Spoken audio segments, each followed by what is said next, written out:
What was the fourth topic, Mike? Shit.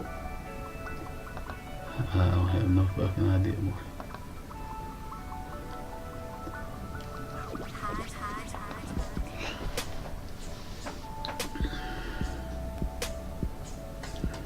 Trying to think, what the fuck was that shit?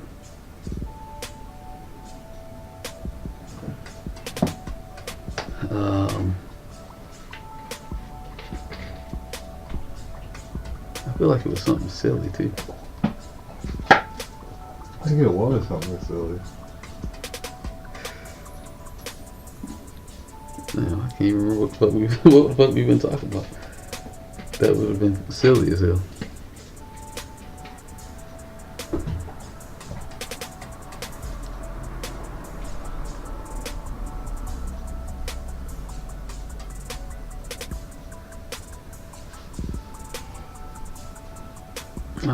Shit. Will I remember before it's too late?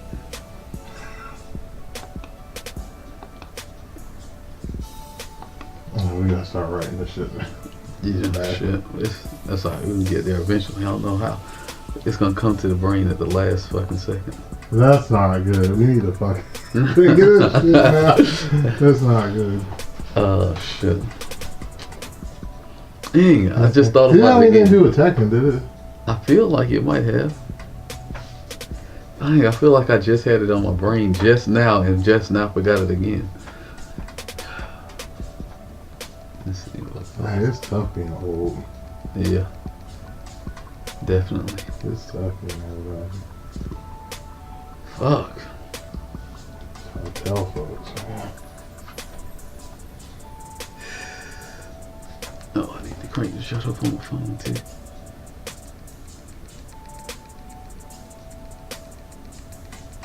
What's going on with y'all out there, man? I don't even know who all out in the chiz at.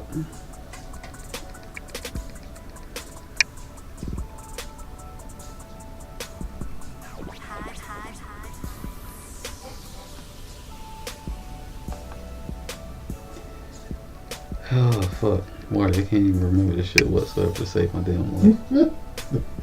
This nigga put a bullet to my head right now and said I need to know this shit in the next 5 minutes. I'm not even sure if I would be alive. I think I would be dead. I don't remember what the hell it was.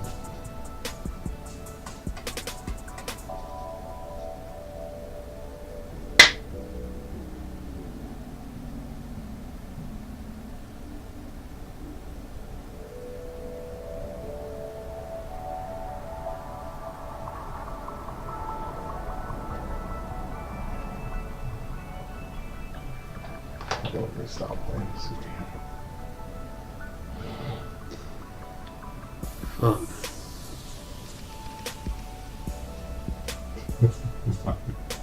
I just really don't remember, Marty. I can't remember that shit ever. Like, did we actually decide on something?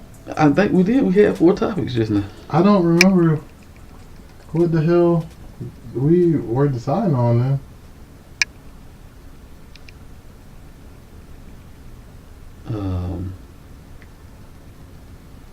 Dang, I don't know what the jump was. Well, we need 4 topics now. Oh, fuck.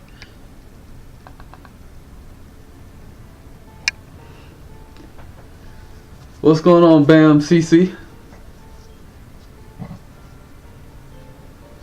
Shit.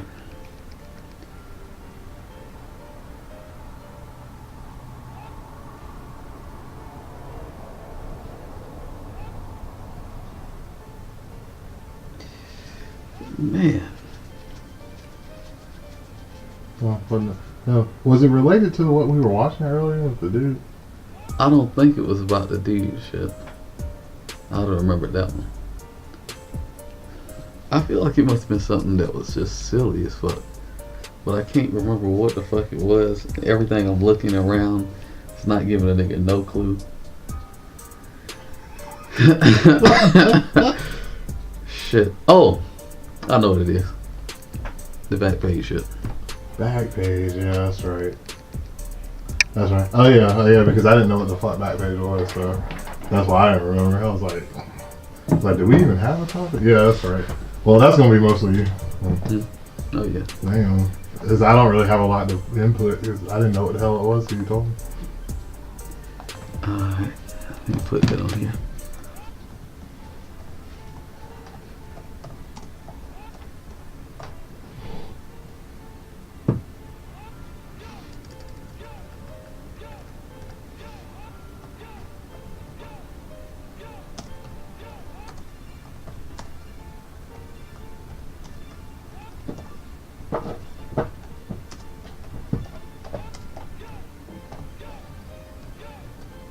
That's like a decent enough topic. I mean title. Where do we get hookers from now? Everyone's overwhelming concern. Yeah, everybody needs to know. Well, where the hell can we get hookers now? What's going on, Panther? Hey, what's up, man? Shit.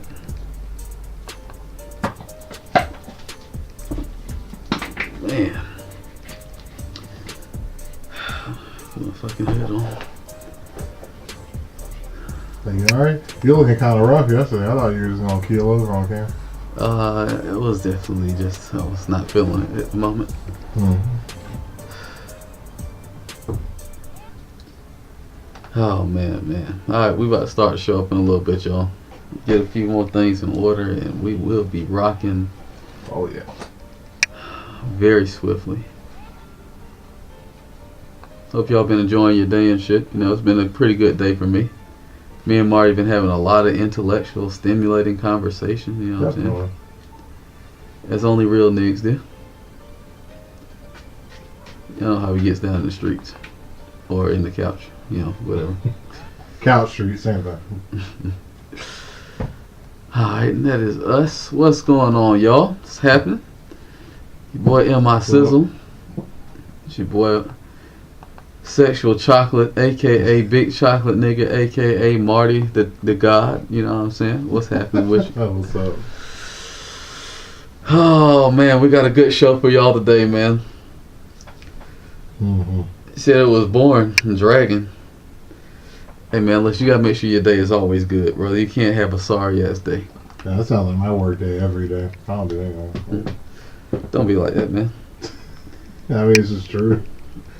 We have a lot of downtime at my job. Shit. I wish that was the case with me.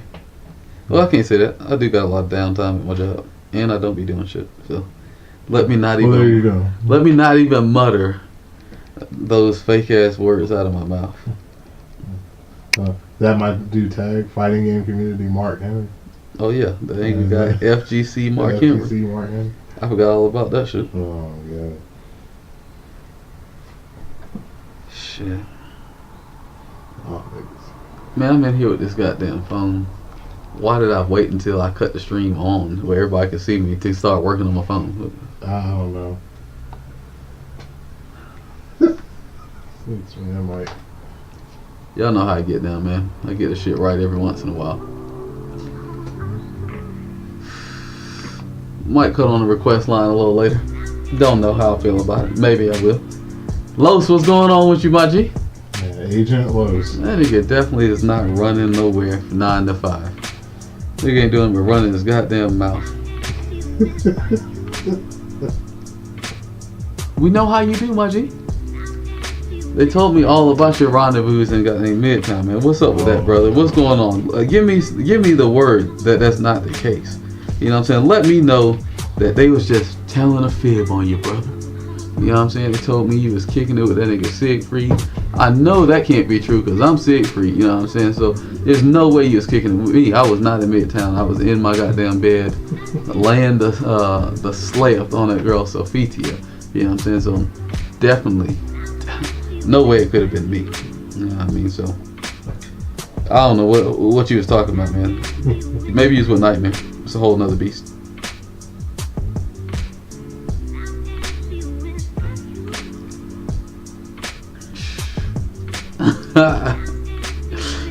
Oh shit! I heard you brought the damn. You brought the PC over. I'm sorry, I was definitely was knocked all the way the fuck out. I didn't even know what the fuck was going on. Man, it was KO. Like I was hoping to come over here and talk to you about something, and you were just dead. And I was like, well, this man Mike is out. Listen, man. I didn't know I was gonna be knocked the fuck out. I just end up being knocked the fuck out. Yeah, well, somewhat. Shang Tsung. Yeah, Shang Tsung. Getting a hold of your boy at all times. You stay getting the soul sucked out of you. You know, I mean, what else am I supposed to do with my life, though? You know what I'm saying? Really, when it comes down to it, what am I supposed to be expected to do? I mean, they come fucking with your boy and my sizzle. They know what's up. They know I'm only trying to have a good time, you know what I'm saying? Sugar Walls? That's what you call it? What kind of name is that? That nigga there is extra wild. That man Los. A supporter of ludicrous Ganja Cognac. I can't even believe that junk probably will kill you if you drink that shit. You know, the first time I ever really got drunk was because I had ludicrous Ganja Cognac. That shit got me sick as fuck. I never even realized it till just now. I thought it was because we was at a party with a whole bunch of white folks and they was mixing all the liquor and shit. You know, the white folks be getting wild when they be partying, especially college white folks. Yeah. They get crazy. I went there with your boy Agent Los. Both of us was trying to drive this goddamn car home. He was trying to teach me how to drive the stick shift. And, you know, I was goddamn tired as a motherfucker. I had no idea what the fuck was going on. I don't even know how we got back to the fucking house. I know I threw up on somebody. Like the owner of the house, like before I left, I looked at the nigga square in his eyeballs. And just puked all over him. Puked right on him. Got him right up out of there. Oh, man. Then there was this chick all in the bathroom with me and shit. Trying to goddamn look at my junk. Trying to hold my dick while I peed and shit. Oh, my goodness. I mean, What's going on? It was fun. Shit, I can't lie. I had a great time. Had a very good time, you know what I'm saying? Shout out to my folks, my G. Yeah, What's going on, that boy Ice, man? What's happening with you, homie? I mean, he's right. Like, there's something a lot of people don't know. White folks, when they drink at parties, they mix in they be making these all the hunch punch, these fucking extraordinary satanic, demonic drinks. Like, man, shit is awful. See folks passing out like flies. It's bad. Hey, what's that? What's what? I'm trying to think of this person's name.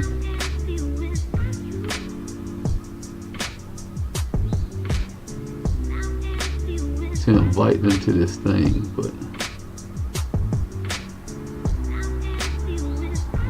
I don't even know how you say that person's name. Yep. Oh, there we go. Boom.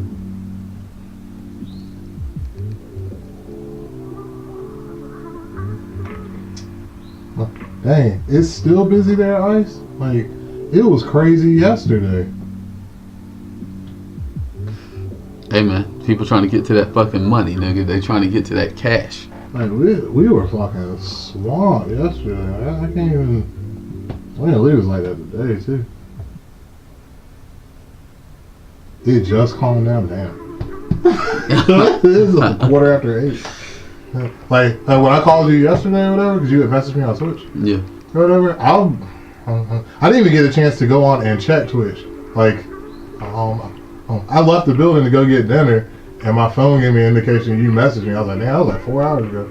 And so that's when I called you. I was like, I just was able to take a break. I told y'all, man, I can't never get in contact with this nigga Marty, man. I sent him a message on Twitch. And that shit. 3-4 days later, you know what I'm saying? I'm surprised it was the same day. You know what I mean? Surprised it was the same day he got back to me. It don't always be like that. I know you ain't talking about trying to contact us on Twitch. I am talking about it. No. Oh, man. Y'all need to see this man's message log. He's got so many missed calls. Shit is ridiculous. Hey, man, listen. Let a nigga live. Sometimes I want to live alone. Sometimes I want goddamn people to know what's happening. Sometimes I just ain't by my damn phone. Shit. But let's get this shit underway, man. You know what I'm saying? First and foremost, man, I appreciate all y'all coming out, kicking it with your boy M.I. Sizzle, kicking it with that boy, big chocolate nigga, you know what I'm saying? With the Heihachi hat. You know what I'm saying? That he wooed a chick out of the goddamn drawers and a hat. He wooed her out the drawers and a hat. How about that shit? How about that shit? Heihachi hat. Oh shit. You know that shit loud as fuck. That shit was extra loud.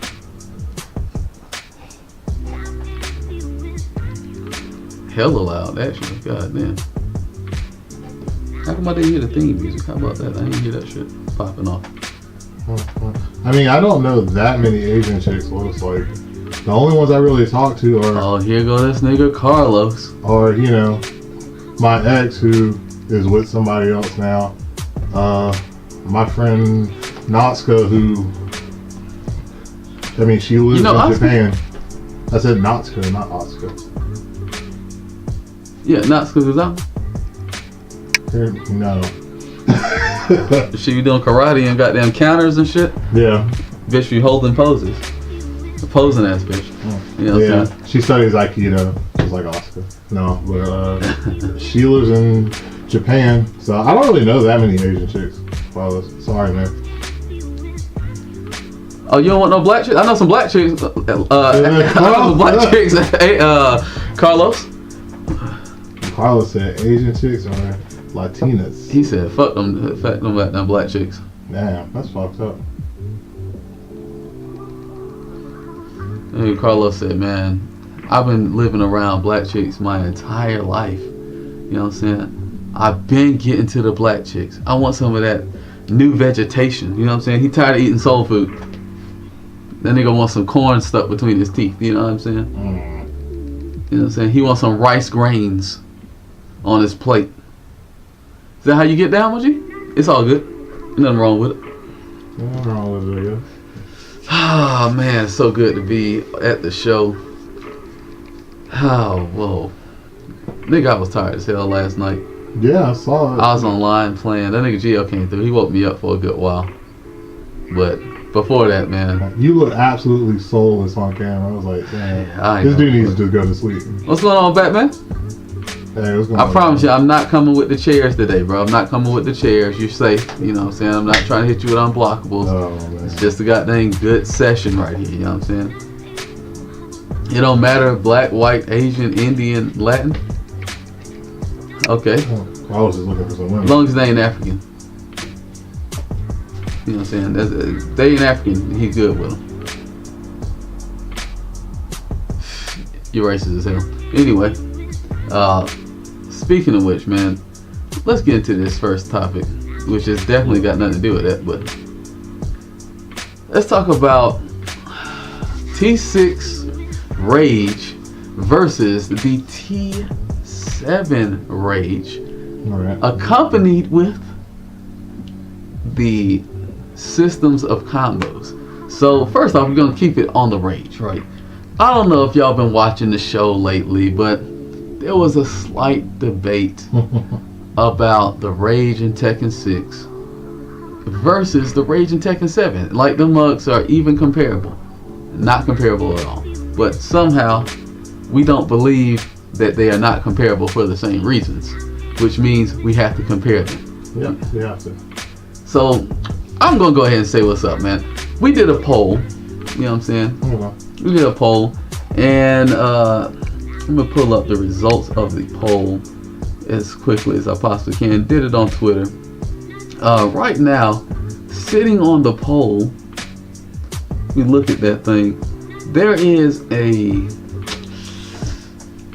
overwhelming 90 to 10%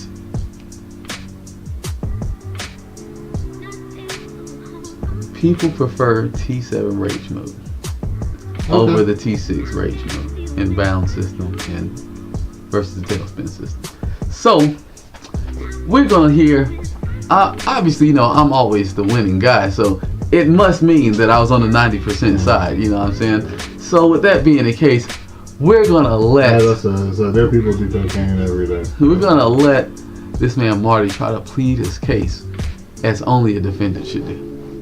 Sure. All right. Well, what I was saying was that I feel that Tekken 7's rage system overall, with all the mechanics in it, is more powerful than Tekken 6's. Now, pure rage damage, like doing one hit in rage, yeah, Tekken 6 did more damage, like per hit.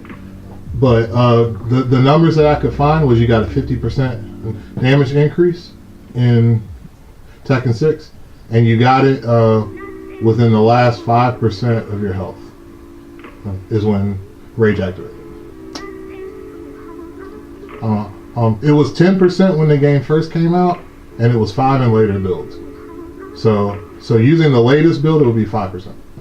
That's possible. I'm trying to remember how much was on the bar, or what that was looking like. And with Tekken 7, I think you get a 35% damage increase, and it activates when you get down to your last 20% Okay. of your health. Alright. Right. Now, Low says it was 15%. I knew 5% is pretty low. 5% is like you got one hit left. I thought it was at 5, but it could be 15. I could be wrong about that. But I was trying to find the exact numbers on it, but it was kind of difficult to find, really. Like, I wasn't able to find like everything that I wanted in order to, you know, actually talk about this today, which was unfortunate. But I just feel that with the overall options and stuff that you have, man, Just enjoying the scene, but it's love the scene. I'm sorry, y'all. Just good to see this, man. Oh yeah, it's good to see this. It's excellent stuff going on. Flat power, goddamn flat power. Yeah, man. So we got this. But what was I gonna say? Yeah. So I feel with the overall options that you have, the actual system itself, I think in Tekken 7 is more powerful because it gives you more options. Like, for example, your Rage Art gives you the ability to armor through a move, and the lower your health is, the more damage that you'll do with your Rage Art. So it gives you the ability to armor through a move and hit somebody for a match turning super, unless you are just getting dominated. Like, if you're just getting stomped, they have like a whole bunch of life and you have very little, then like there's not a great chance that you're going to come back with it. But if you're in a somewhat close match, it doesn't have to be like super close, but if you're like comparable health, like you have a little bit left and they have like maybe a third of their life left, like you could steal a match from somebody. If they just throw out a poke and you just kill them with it. So it gives you the ability to make people stop playing traditional Tekken. Okay, so it was 5% of your life, right? Okay. Yeah, it was 10 at first, and then in later builds they changed it to 5 because when Tekken 6 first came out, 10 was way too much. They were like, it's too strong, so they reduced it to 5% life. Okay. Yeah. So I think that makes enough of the point for me already. But keep going. I mean, I don't think it does, but what was I saying with it? Yeah, so you have the chance to steal a match from somebody, like with that, and it gets people to stop playing traditional Tekken, because it used to be in 6, you know, even when you had somebody at like a disadvantageous position, What's going on, Dickle? that you could keep, you know, poking them and keep harassing them and leaving them in that position, and they'd have to just try to find a way out. But you have something else that the person on offense has to look out for in Tekken 7. Now, most of them, you know, you can beat with lows and stuff like that, but there are some characters like, you know, high and low crush, Double Jin. His is extremely strong in that aspect that you know, it does that. So I think with the overall options, Tekken 7's rage system is stronger. The rage damage per hit was stronger in Tekken 6. Like I'm not arguing that point. Like that's not a point I'm arguing. Okay. Well, I think, not to cut you off. Okay. But to cut you off. Okay. Before you spew the bullshit all over the goddamn internet. Okay. You know what I'm saying? I think that is precisely what the problem is. The problem is it activating way later, right? 5%, meaning very little health. Do you know how many matches were turned around because somebody had 5% or less health? In T6, people were dying to rage all the time. Now I know you feel like a difference between maybe 10% and maybe 15% of damage is not going to make a difference. That shit makes a major difference, okay? Because that's 50% on every attack. Where the reason I feel like you may have had a good point by saying that Rage in this Tekken, it introduces new elements to the game. So like the supers, yeah, that's a problem. But really, for all intents and purposes, supers can only be used in the same place that regular armor moves can be used. You can actually stuff a super out on this game and make it where it cannot come out. So if you're really worried about the super, you could put a person in frame disadvantage to the point where you could just make it where they can't even do a super. And if they do a super, they die. But then that point can be used against you as well, because how many matches have we both seen at the highest level where somebody has a considerable life lead and somebody rage arts through somebody else's move and then steals a round from them? Like that definitely happens. But another thing you're not thinking about is if they don't do that at the end of the round, right? If they don't do that at the end of the round, the damage is less than a weak combo. You know, the super is less than a weak combo.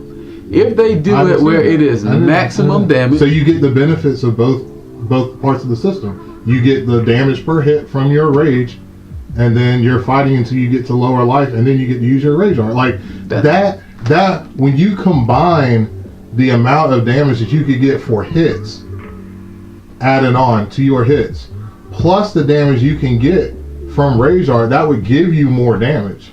Yes, but you are also, if you guess correctly, by your means, if I guess correctly every single time and guess wrong a few times, but didn't manage to die when guessing wrong, then I would get a chance. But you have those options in Tekken 6. Regardless of how much damage that you got per hit, you're still just playing Tekken. So as long as your fundamentals and defense are still good, like you don't have to worry about them blowing through a move. You don't have to worry about doing anything else, because if you have that life lead and you've outplayed them, they get a damage boost, but you're still playing Tekken. And you've always said, these are your words, and you've always said, Tekken is just Tekken. So if you're playing fundamentally in good defense and you block your opponent, they don't have any options to open you up. They just have increased damage. But if we are going to say the system would still include, let's say they still had Tekken 6 Rage, you still had armor moves. Like armor moves would not be out of the equation. So I could just do my armor move and blow through your move, and you wouldn't get as much damage. But you wouldn't get as much damage as if you blew through with like a rage art. Well, okay, let's say a move that takes 35 damage, right? Okay. 35 damage. Okay, so you'd be doing 50% of 35. You'd be doing about 53 damage with it. Okay, a rage art takes 55 damage. Okay. I could do that more than once. Yeah. Over and over again. But that's combined. Okay. That's combining. That's not combining the rage art. What I'm saying is combining. But no, you're combining Tekken 6's rage with Tekken 7's system. Well, if I would say to myself, if I were to carry it over, right? If I were to carry them interchangeably, right? Okay. Interchangeably, if I just took the rage only, right? Okay. The rage Are you just talking about like the entire system or just the rage damage? Okay, we'll take the system of rage from 6. Okay, the system of rage from 6. And took it to this time. Okay. Put it in Tekken 7. If it was unchanged and they left it the same, you didn't get a rage drive, you didn't get a rage arc. But you were doing 50% the damage with still having... You can only activate it at 5%. So chances are you would die from the thing that you were getting hit with. I guess that's possible, but I've seen way too many people die in a game that supposedly had more health. And people were dying left and right. Now that is where... But people were dying... Okay, so like that is where you have to add in the factor of how it is played in the game, because the characters that were killing people, everybody except for maybe like sorry. It folks. wasn't like everybody. Everybody but sorry folks. Like no. okay, because you had a lot of the mid tier that couldn't just kill people off of rage. Like the people that you had killing people in rage were like the really strong characters that if you fix the character balance more, because I think Tekken 7's characters are more balanced overall than 6's, and so if you fix the character balance in 6, I feel that the rage wouldn't have been as big of an issue. I think the problem is it was a big of issue because in that game, the problem that happens is, you think about, I mean, it almost explains itself. In a game where you have, what is it, 35% of your health when you got rage? Was it 25% of your health? What? In Tekken 7. What was 20%? At 20%, people that lose matches to rage arts normally far and few between. That shit might happen like to an actual rage art, raw rage art. That might happen in 10 matches. If you're thinking about it, it probably will never happen to you. But if you're not thinking about it, if you're not thinking about it, then it's likely to happen to you. I've seen too many tournament matches where. How many tournament matches? If you watched a whole entire tournament, you might see that happen to like 3 rounds of people. 3 rounds out of an entire tournament. You know how many people I saw die to rage? Every other match was niggas dying to rage. Every other match. In fact, we're gonna pull up something real quick. Thanks to the internet. Let's see. All right. Let's see. What are you gonna pull up? Somebody doing a Tekken 6 rage? I'm gonna see if I can pull up one of these things.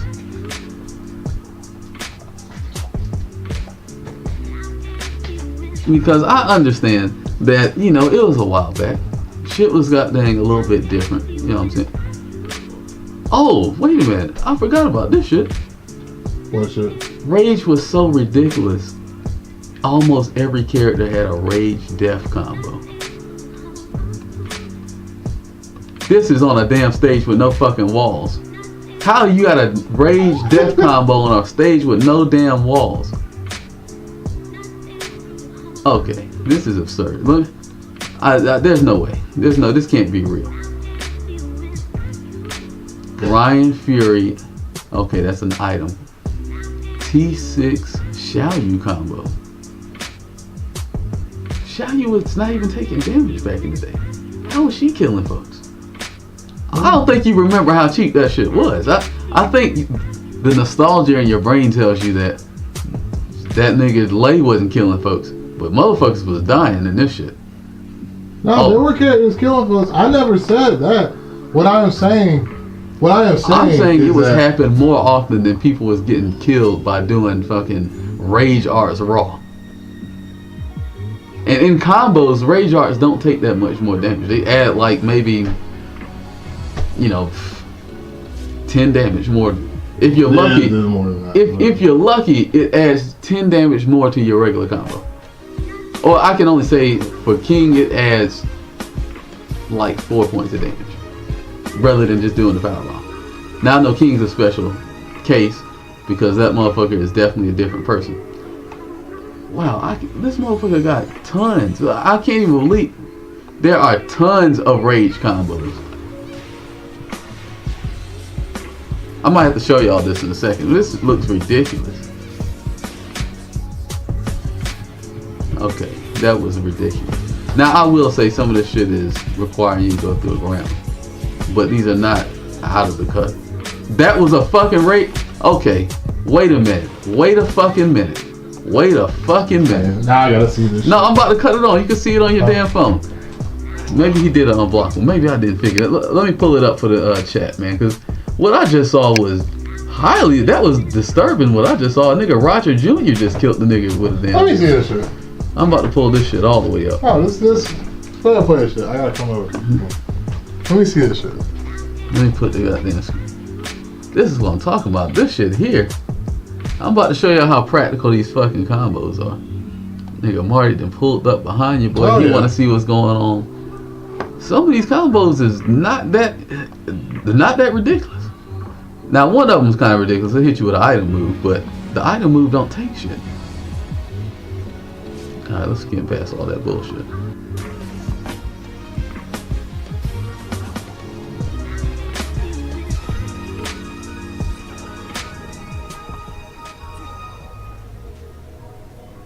Alright, so we got a Xiao Yu combo, right? Okay, that didn't take nothing. Look at This Look. not a combo. Like what the? that is a damn combo. That is a regular combo. No, like I'm talking about where she landed the jump kick and then did the elbow to do the wall splat. That That is was a combo. that is a combo. Okay. Look at this, a regular fucking move. Look how much health that motherfucker just. Look at that shit. that can very well happen in a. That nigga died because he got hit by one move. That was a mix-up move, Marty. You don't remember that shit was cheap as fuck. Look at this shit, Marty. That could actually happen easily in a. Look at Lei Wu Long, the Wu Sa. That nigga there. Marty, How is These anybody niggas- getting hit with some of what that are you shit? what are you talking about? These are regular shits niggas get hit by. Imagine that shit on damn Forgotten Realm. That shit would be fucking ridiculous. It's not like they doing unblockables and shit. That didn't even require nothing. Marty, this nigga hit a nigga with capital punishment. Yeah, you know capital punishment. You trying to tell me capital punishment don't hit nobody? He didn't even do the ground throw and killed the nigga, Marty. Now this is a special one. That's a special one. But Yeah, look at how that much is. health he fucking lost over 3 hits. I don't think you remember this shit, Marty. Now tell me this shit that we got now is not as cheap as this shit. That shit was ridiculous, Marty. I think we no, I'm not trying to hear these are bears. That's fucking Brian Fury. Okay, got hit by a regular ass move, lost his fucking life. Now that's a little extreme. I can understand that. That's a little extreme. That nigga hit him with unblockable or some shit. Bruh. This nigga King had a full life combo. Now you know what's up, Marty. King the throws don't even get affected by rage in this mode. Yeah, I know. You didn't use any. Look at that shit. Okay, first off, nobody's getting hit with the starter of that one. That one is What? The blazing kick? Niggas get hit by blazing kick all the the time. slow ass one. Like Yes, that is- niggas get hit by that no. shit. Marty, I'll get on here and hit a nigga with blazing kick. Probably the first time I want to do it. Marty, these niggas, every character on the game killing your ass off a fucking low move, Marty. Okay, Goddamn yeah. low That move. shit was actually really crazy. Look at this. Marty, you cannot even. Akuma, the only person probably could do this shit off a range. And he got to use a super and a damn rage art. I think Marty may have forgot, bro. I think you must have forgot. Where that damn Roy Jones. yeah, whatever Roy Jones at, man. This nigga must have forgot. This shit is cheap as all outdoors. Y'all must have forgot. People got hit by that shit all the fucking time. Marty, this shit is ridiculous. Even if that did not go through the ground, look how much health that motherfucker lost. Yeah. Marty. Look at that shit there, Marty. Look, just before they go in the ground, they already done lost over 90% of their fucking health. So that was a counter hit one. But it's kind of hit kick. Yeah. Okay, look at this shit. That was a counter hit one too because the guy was a key charge. Look at this. That's what quite a few of them have been. But I mean, I get the point. Like, there've been a lot of them where the person is key charged, so it's like off a counter hit. But but they're practical counter hits. They're like something that you would get hit by easily. Look at that shit, dude. Like, even if that was not, that's to make it a death combo. Yeah. So if he didn't charge up, you just would have that dot left. Yeah. These are ridiculous things, and it's what everybody in the goddamn game. We only seen two things that might have been very not practical to ever happen in a match. That Wayne Jinray shit, that shit. Oh yeah, where you hit the slow unblockable. Yeah, that probably is not goddamn practical, but the rest of this shit, let me tell you something, Marty. I don't even like that I'm right this time, but I'm definitely right. You know what I'm saying? That shit that's too much for TV. You know what I'm saying? How could a nigga ever live trying to support something like that? You know what I'm saying? You might as well have been a Trump supporter, brother. I'm saying that there was ridiculous. Marty, now after looking at that, Marty, you still stand by your statements of that shit is cheaper than having a one-time super and a rage drive that is only one-time use to take away your rage? Yes, I think the system is overall better. Like the amount of damage per hit. Whoa. Hold on. You made a statement there. I want to make sure that we are not arguing this. Better? I believe, yes, it is better. I think T6 was more cheap. Well, yeah, okay. So what I mean by better, like I think the system overall is more powerful. Like I think Tekken 7 is more powerful due to the options it gives you. But like being flat out cheap, of course, like the amount of damage that you got hit for like per hit in Tekken 6, and I even agree with that, saying the amount of damage per hit was crazy. Like they needed to tone it down. Like we agreed there. But I still think that with the options that it gives you and stuff like that, like I still think that Tekken 7's is overall better. Like both being more balanced, and I think if you utilize everything properly, I think it's more powerful. But you can get a raw counter hit just like we saw in Tekken 6 and kill somebody. So like that one's cheaper. Yeah, like Marty, you could have full health. Okay. Full health. Yeah, I understand that. Not if I hit you up, if I got nothing but the bare minimum of health, and I hit you with a super raw, unscaled, that don't even take half-life.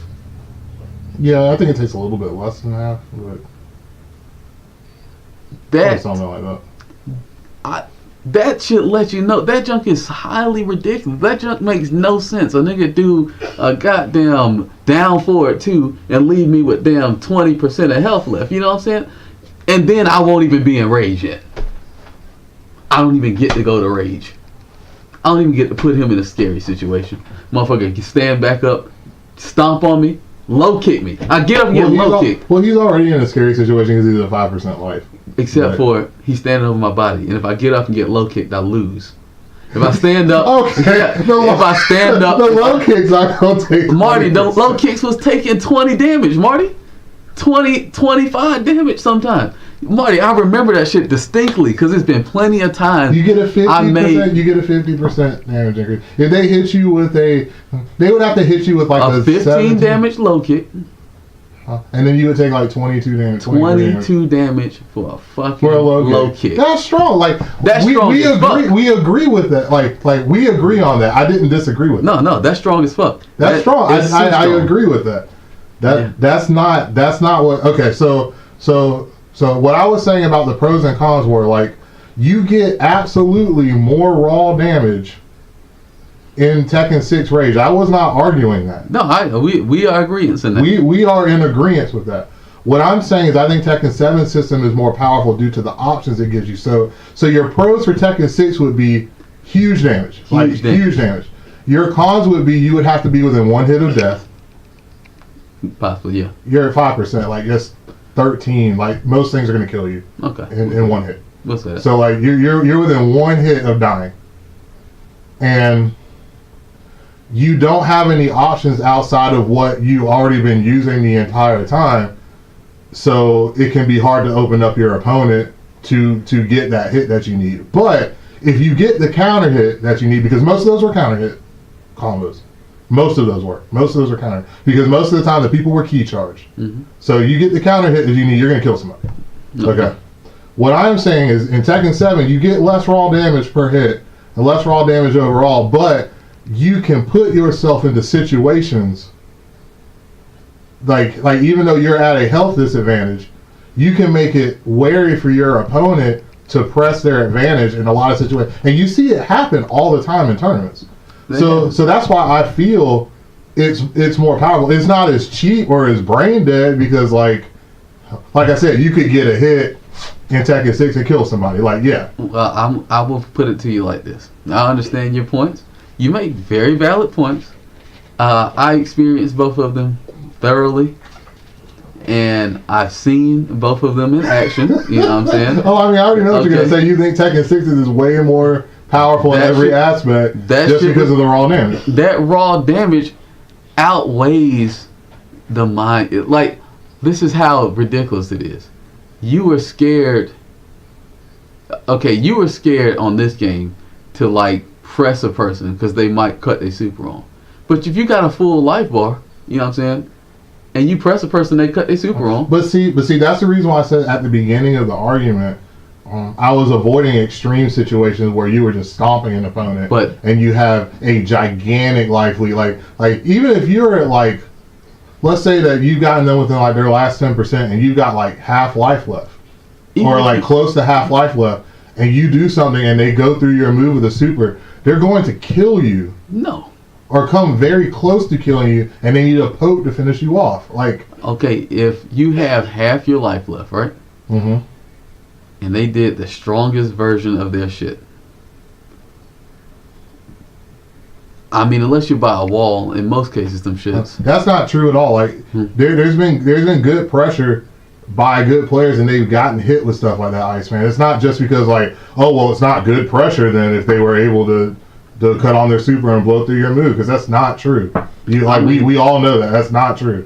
That shit happens. I'll put it to you like this. There is definitely, I definitely feel like there is a mind game that is definitely implemented once somebody gets rage, right? However, you know, how do I put it? You pretty much, once you get somebody in rage on Tekken 7, you're basically, it's just as much a gamble for them as it is for you, right? They either can blow their load, and remember, unless they're doing it on whiff punish, they're just guessing. So let's look at the other side of the coin. Oh. If they are successful after one attempt, the first time they think you're going to swing and they try to go through your shit, if they are successful, you'll kill them, right? You'll kill them. You get them the fuck up out of there. I mean, if they're not successful, you'll kill them. You'll block it. Almost all them shits are launch punishable, right? Yeah. Of course. Then they have no more rage. If they hit you, and unless you are, you know, because it's so high to get the rage, right? I mean, let's say if I took you to the wall, did a beefy wall combo, and I got up and poked you, you're in rage, right? So it's not even an extreme situation for somebody to have a full life bar and you to be in rage. That's actually not even an extreme situation. A lot of people can do that shit right off the rip. I do it almost all the time when I back up and hit people with Atlas Hammer, take them to the wall and do a ground throw. They are that far away, maybe 2% away from a rage. I low kick them, they in rage, right? Okay.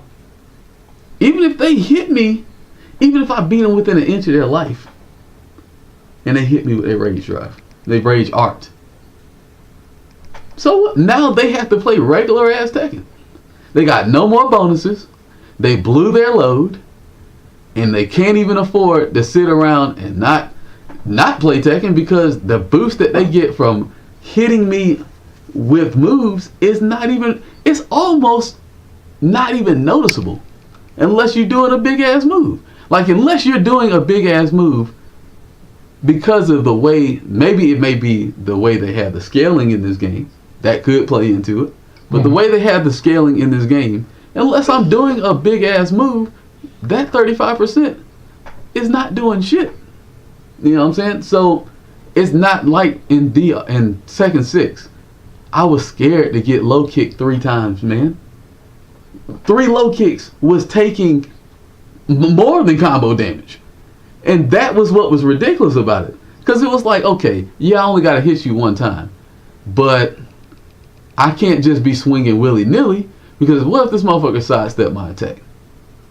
Motherfucker's going to kill me. He's not going to hurt me. Motherfucker is likely to kill me. If I got any health off my bar, this motherfucker could very well kill me. So it did the same thing. It made you just as weary. It's just I'm not going to blow through your move. I'm going to make you whiff and kill you. So now you got to make sure all your shit runs in and touches me. But if I counter hit you, but that's also you'll also die. Well, yeah, but that's added pressure to the person that is enraged, because I can only take 1 hit. Like I'm at 5% life. Like I get 1 hit and die. So like if I'm forced to have to try to like come to you, like to run you down, there's a good chance that you're gonna hit me along the way, and then I'm dead. So there's a huge chance that I'm not really even going to be able to use that rage that I had. And like that was a thing that happened a lot. People got put in rage and then they got tapped and they died, and it was on the next round. That happened, but there also was a lot of times. Yeah, there also were times where people got the counter hit, they wanted to kill somebody. Like that. Where it not even got the counter hit. See, you're talking about the counter hit. There are times where, because the thing that you're saying about Tekken 7's rage is that it's going to freeze me up to not want to finish you off. But Tekken 6 rage did the exact same thing, because I didn't want to guess wrong and a nigga do a trip combo and that shit take over half my life.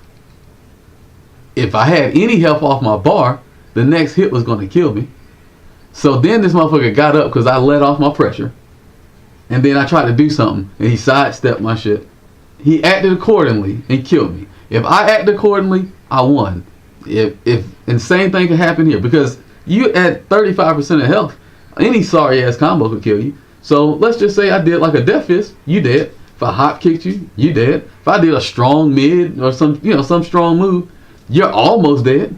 So I get your point that the 5% slightly balances it out, but I saw way too many times where nigga got up and won off a poke. So I'm not saying it balanced. Like that's not really what I'm saying. Well, I'm not saying that it balanced it, but what I'm saying is that like, well, it makes it more balanced in its form than having 20% and getting to do a super and having access to rage. Well, you get 20%. Okay, so you get 20%, so you get it sooner. You get considerably less damage per hit, like, while you're enraged. But you do get a significant damage bonus. You have the opportunity to be able to take like 1 or 2 pokes and still be poking away at your opponent, getting them down to in range for you to be able to kill them with a rage art. Like that. That's why I'm saying is like, my argument was just saying that like Tekken 6's is like just outright like raw damage, and like how simple it is to use, I guess, would go in that thing's favor, like in Tekken 6 rage systems favor. But I still think that if utilized properly, Tekken 7's is better, not only balanced better, but I think it is a more powerful system when utilized correctly. Okay, well, I will say it is definitely more balanced. I don't know how you're gauging power. The fact that it does give you extra options. How I'm gauging power is the utility. Is situations where it can be utilized, like the utility, and the damage. While it is a drop off from 6's, like hitting a combo, I don't think the damage is enough of a drop off to completely outweigh the situations where you can utilize Tekken 7's rage system effectively and win a match with it. Okay, well, like I said, that's kind of what I was getting at. Not that like I think that like you can do so much more damage with Tekken 7. That's not really what I was getting at. Well, I do understand that you get more options, and I will attest that having more options and being afraid of the rage art is a thing that's there, right? But that's really only there if you're afraid of the rage art. I mean, there are sometimes I don't give a fuck about the rage art. So I'm just going to press your ass and make you use your rage art. And then if you use that shit, I'm still very much alive. Your ass is almost dead. And now I have nothing to worry about but you outplaying me.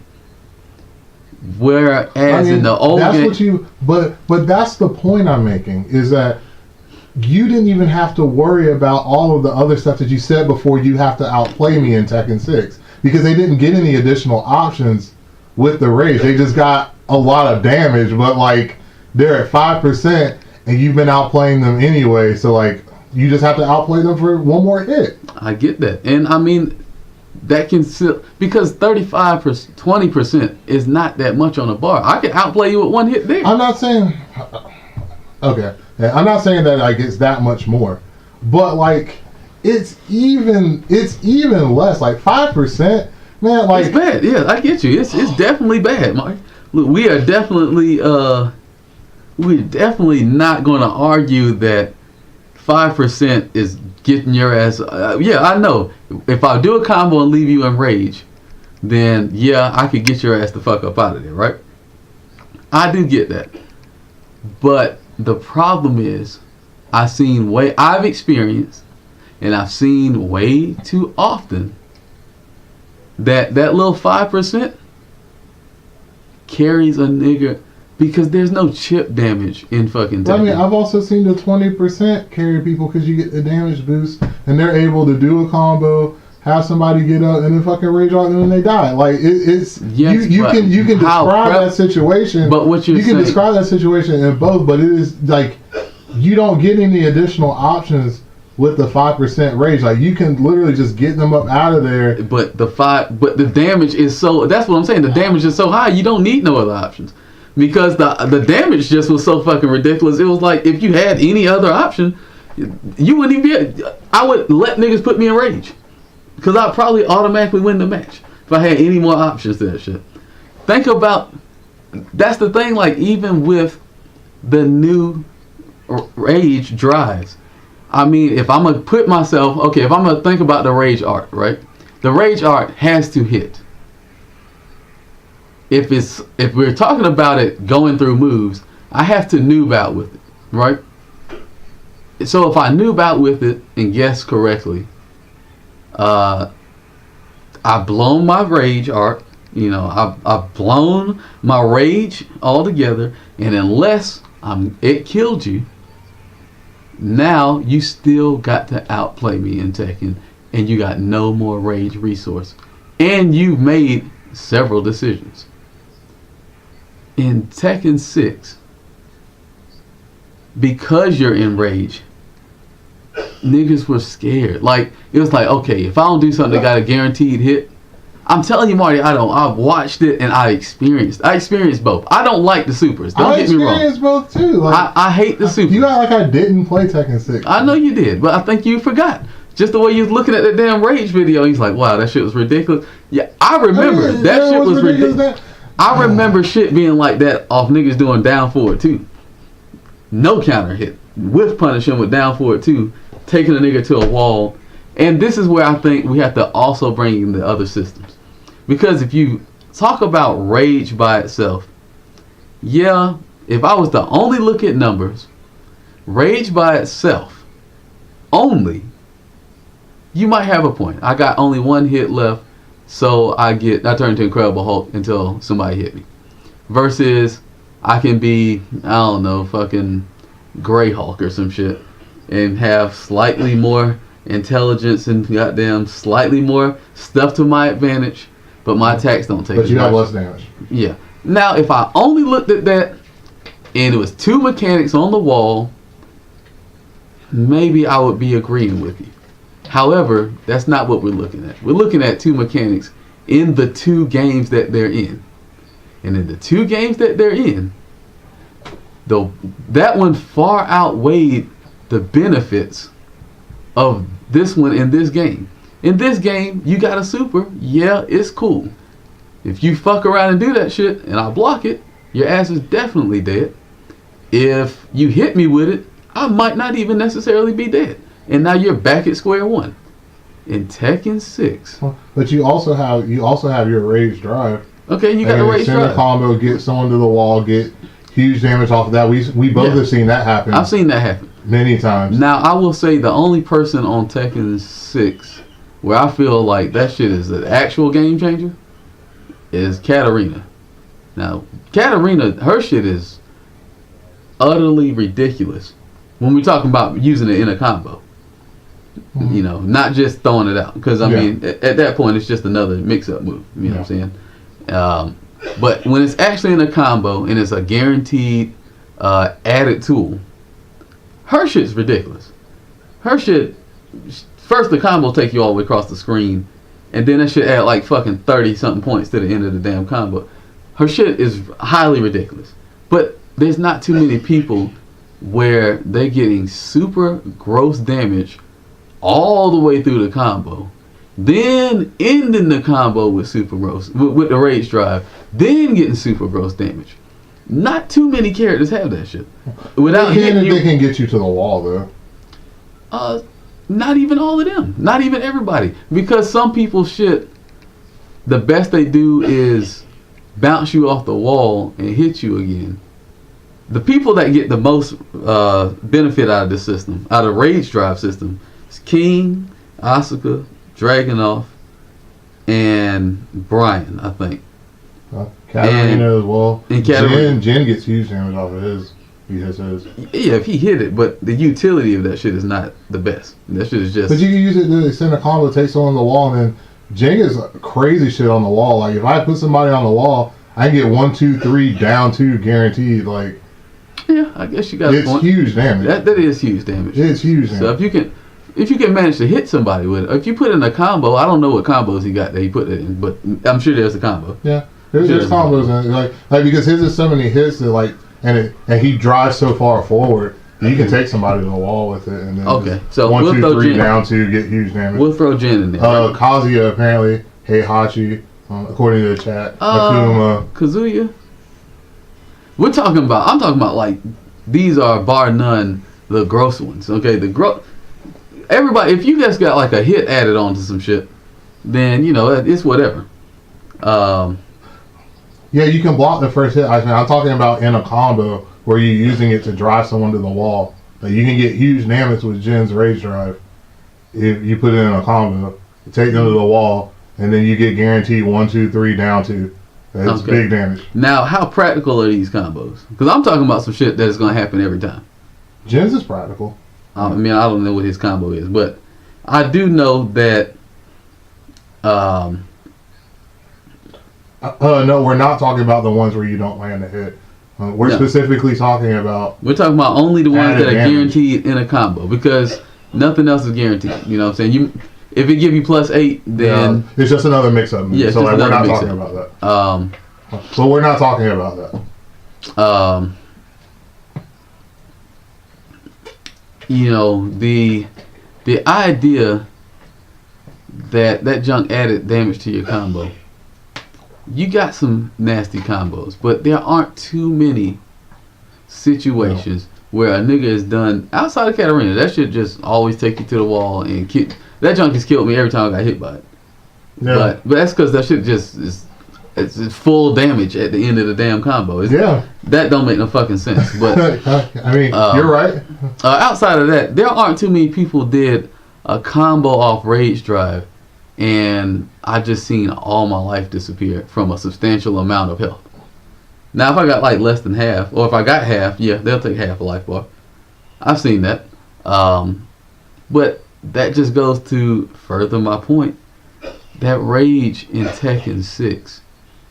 Just imagine, Marty, you could lose rage drive hitting damage because a nigga tripped you on wake up. And that nigga might have killed you, Marty. He took over half. No question. And we had the bound system, which is so ridiculous. So ridiculous. People are like, bound and tailspin, it's the same shit. That shit is not the same. No. I never said that they were the same. No, them shit's there, boy. Them motherfuckers. No, bound and shit. You got more combos off of weird stuff with the balance system than you did with corkscrew. I never really argued that. And that's the only thing I was arguing, like I said, was specifically the rage system. I think the utility makes this one better, but I also think that Tekken 7's is more balanced as well. Like, I'm not saying it's like, I think Tekken 6 is like the damage per hit was unbalanced because, like I said, the damage that you got per hit, like the damage boost you got per hit, I thought was crazy. Like, it needed to be toned down, but I still think the utility of Tekken 7's makes it an overall better. Okay, now I guess maybe I don't understand the argument we're having because I think 7 is better. I think 6 was cheaper. That's my argument, is that 6 was cheaper. I think 7's is better because I think it is more balanced. Okay, so we're gonna have to define what you mean by cheap then. Okay, I think that even at 5%, the bonus for getting your ass whooped in Tekken 6 was far too high because I could do 2 combos to get you to rage. You could do 1 to kill me. Okay. In Tekken 7, if I do 2 combos and get you in rage, you still got to do 2 combos to kill me. Mm-hmm. Even if you do it with rage drive. Even if you do it with the super. Okay. All right. So I think I know what you mean then. If we're going by that, just like direct ease of use, like I just have to land a hit, then it's cheaper. What I'm saying, and you don't have to agree with me on this or anything, but this is what I think about Tekken 7's. I think Tekken 7's overall is more powerful if you utilize everything correctly in the situations, but I also think that Tekken 7's is more balanced because you're not going to have someone, just get like a crazy random hit and just like kill someone at full life in Tekken 7 because there aren't really any combos to do that. But I still think Tekken 7's system is more powerful because it shuts off and can shut off more of your opponent's options, even if it's not as cheap as Tekken 6 is in just being outright able to kill you. And I think the other thing we got to remember is the options that it does add. You can. The problem is people get hit by rage arts because they're not thinking about rage arts. Because if you're thinking about rage arts and you want to keep pressure, you could do both. You could completely shut a person down from being able to press that bullshit. They will only get hit, only get counter hit, and they will be dying. They will be taking damage, and they will still be in the same, and they will still be in a mix-up, not being able to swing, if you are thinking about it. And I guess that's kind of where my feeling on it is. It's just like rage art, the way Tekken did it. Their supers are still like regular moves. Yeah. They're just like armor moves that take a lot of damage. But just like an armor move, you can shut them shits off. And the nigga could never even do that shit. So let's say I do King's Bat 1-2. I could just do, if I really am afraid that you're going to try to rage art me, right? I could just do my move that just stop you from being able to do rage art. And if you do it, you get hit and you'll die. Or you'll take a hit and it'll be my turn again. Then I just do the next move that if you do a move, if you do rage art, that shit is going to hit you.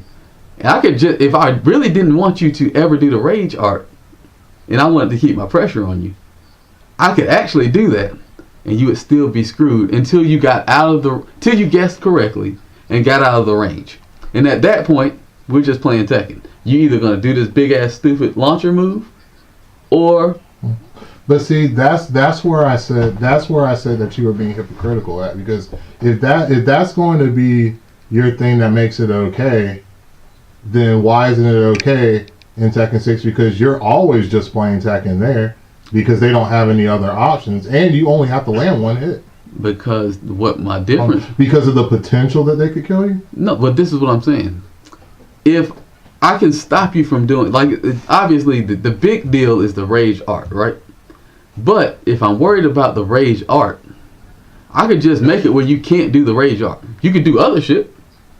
You could play Tekken. Okay. You could sidestep and do some shit. Mm-hmm. You could parry me. But you ain't going to be able to rage art me. You try to rage art me, you're going to get hit. And it's going to be my turn. You're going to get counter hit, and it's going to be my turn again. And then I can just do the next thing that if you try to rage art after that, you're just going to get counter hit again. And you can't take too many counter hits at 20%. So I can stop the thing that's supposedly stopping me from wanting to attack you.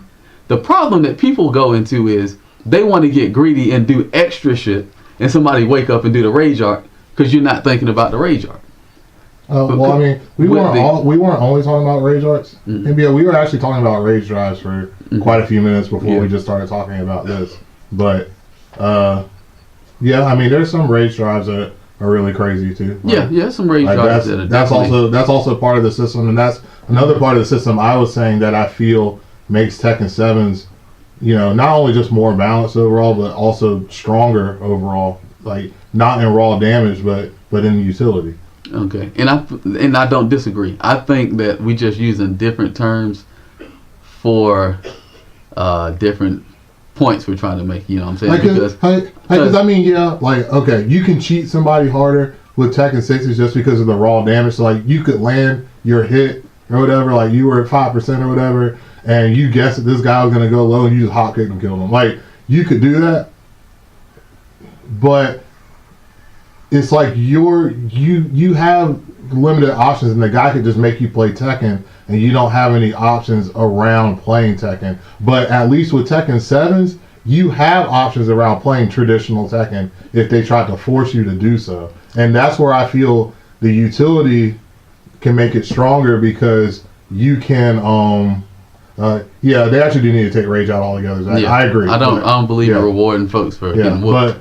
But that's one thing that we agree with on that one, that like we don't like rage overall, like it needs to be taken out.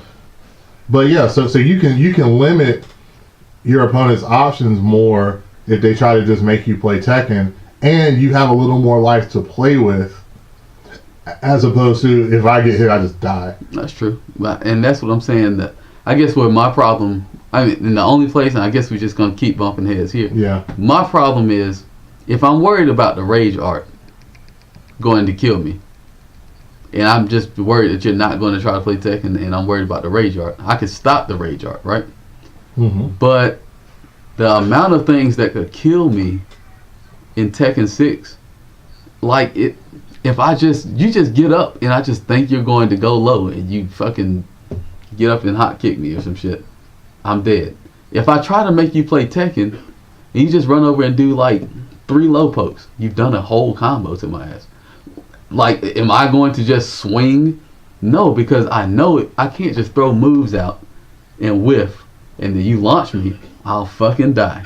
If I don't do nothing and I try to play back and turtle, you just low poke me 3 times. Imagine Josie low kicking you, and instead of that shit taking a like, what I'm saying is that, why aren't you taking the same mentality that you were going to use in Tekken 7 to force somebody to play Tekken and to like stop the rage art and stuff? Why wouldn't you just do that to the guy in Tekken 6? He doesn't have any other options, and you only have to hit him 1 time. Okay, because this is what I'm saying. Because you're scared of the damage. No, this is what I'm saying. If I'm scared of the rage art only, I can stop the rage art. That doesn't stop all his options. He can still sidestep me and launch me, but I'm not worried about dying from his launcher. He could sidestep and fucking trip me. He could stay on the ground and trip me. I'm not worried about dying from that. From him he gotta hit me. He gotta outsmart me a few times before I die. With Tekken 6, if I don't guess right immediately, I might lose the match. So I might let a motherfucker get up in a situation where he's on the ground and all I gotta do is stomp. But if I stomp, he stand up and block my low, then I'm dead. If the motherfucker trip me and I think he's gonna try to do something, he trip me, I might be fucking dead. If I let him get up and we fight and I try to turtle him, Oh, the motherfucker just low poked me 3 times. Now he did a whole fucking combo on me. You know what I'm saying? What happened to... I throw a move out and this motherfucker don't do nothing and he whiff punish me, I'm fucking dead. Like, look how many scenarios where I'm fucking dead because I made one mistake. And the one time I just didn't press no buttons and I played it safe, I still got comboed. That's what I'm saying. That jump was super ridiculous. It was super cheap. It turned the match far too many times in a situation where the match should just be over. I should just pressure you and get you the fuck up out of there. But if I fucking guess wrong one time, I might lose the whole fucking match with a damn near full life bar. That don't happen in Tekken 7 unless it's a very few circumstances. Are you going to lose your whole life bar or damn near your whole life bar, you know, because you guessed wrong one time, even if they're in rage. Outside of some specific characters, Akuma might kill you. You know what I'm saying? Geese might kill you on his stage. You know, if he hit you in the back, he might kill you. Like, it's got to be very specific shit that will get you the fuck up out of there from a full life bar in Tekken 7, even with rage, or even a 75% life bar in Tekken 7. And so, I mean, that's just where I draw the line. But you do have valid points. I think overall it is a better way of going about rage. It's more, it has more utility, because the only utility to Tekken 6 was, I'm gonna kill you if I hit you.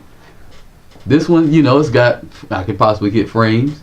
It makes more of my mix-ups more viable because it gives me a move that I didn't have before. So I don't disagree with the utility of it and the balance of it. The cheapness is where I think we differ. Well, we actually don't differ on that one. Like, as I said, the only thing that we disagree on, it seems, right now, because we both don't think rage should be a thing in Tekken. Yeah. That's what we both agree on. Trash. Yeah, and we both think that Tekken 6 was cheaper, like, but we have different definitions, I think, of like what cheap is, and I think that's where we're differing at, because like I said, I think the utility makes Tekken 7's more powerful overall. I don't think it's as cheap overall, because I think in order for Tekken 7's to be more powerful, like I said, you have to utilize it properly. That's that takes work and then some good guesses. Mm-hmm.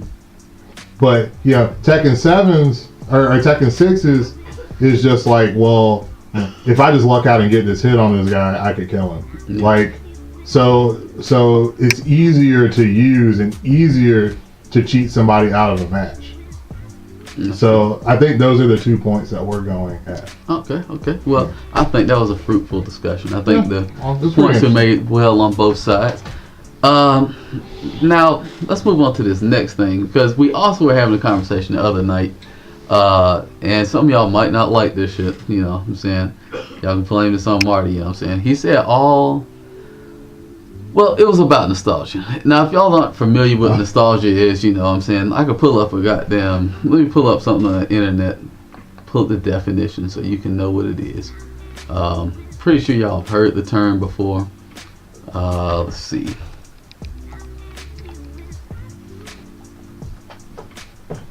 Alright, nostalgia. A sentimental longing or wishful affection for the past.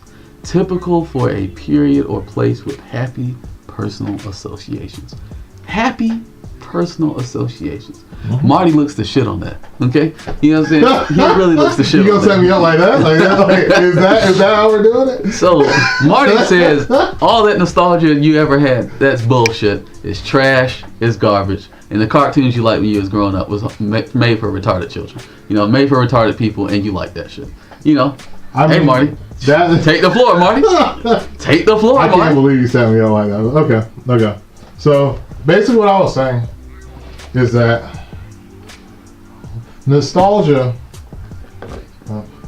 is pretty bullshit. And the reason why it's bullshit is because it makes you view things favorably that when you looked at them as an objective person, they're actually really terrible. If you go back and watch the majority of the shows and things that you watched as a kid, they suck. And the reason why they suck is because they're made to appeal to the sensibilities of children. Like, if you look at most things that children are attracted to, it's just brightly colored shit, shiny shit, like, shiny things, colorful things, bad jokes, stupid sounds. That's what children like. And so when you go back and look at that objectively with the sensibilities of an adult, you're like, this was ridiculously bad. There are plenty of shows that I loved as a child that I would not even try to tell you are good. Now, Teenage Mutant Ninja Turtles, awful show. I used to love it as a kid. I went back and watched some of that shit, awful. SpongeBob is awful. I absolutely don't like the show. Dr. Strangelove, I think that show is garbage. But oh, Bitter Jerry, thanks for that subscription, my G. But a lot of people like that shit. So, but nostalgia is also used. And I'm not going to say that I never succumb to nostalgia or anything. I'm not going to lie to you and say that. But nostalgia is also used by companies to exploit you and to make you buy things that you don't really have any business buying. And I did that recently. So, I mean, I'm not going, Marty, I'm about to make a joke. It's not going to go over very well. But I'm making it anyway. I mean, that's what you usually do. So. You know what I'm saying? So what you're trying to tell me is I came out of the pussy. And so my fondness for the pussy is because I can't. Man. The nostalgic moment where I crept into the earth, I'm trying to get back to the core of myself. Is that what this is? God damn. Is that what that is? That might be what it is. Well, nostalgia feels pretty good, Marty. Okay. Look, X-Men 1990s cartoon still holds up. Great okay, cartoon. that's actually a weird exception, and I said this. Yeah. I said this when we talked about this the other night, because if you go back and look at the content of the X-Men TV show, while the art was a little bit crude, because it was the 90s, yeah. The actual content and the writing for the show was not that bad. So if you go back and actually look at it, it's really not a bad show. But I was smart when I was a kid, Marty. So I mean, so was I. I watched a lot of X-Men. It was great. That was probably my favorite cartoon. So. And I didn't have cable, so I only got to watch good stuff. You know what I'm saying? But like, I recently went and bought like the Secret of Mana remake for PS4. This is one of my favorite RPGs growing up. You fucked up. And it was a mistake. Like, I got bit by the nostalgia bug, and I was like, I want to go buy this game. And it's riddled with all sorts of problems. I like what they attempted to do with it, but it doesn't run as smoothly as like the Super Nintendo version, which is pathetic. and it crashes a lot. Like, I actually can't get past the 6th palace because every time that I get to a certain point, the palace just crashes. So I actually haven't played it in a while. I'm a little upset at that. But I mean, everybody gets like, hit with nostalgia. Now, Joe, you bring up a good point. Like, so when you're talking about nostalgia of like past great things like Shakespeare's literature, like classical music and stuff like that, there are writers and things that have come along that are better. They like, transcend. Yeah, and they transcend what these other people have done.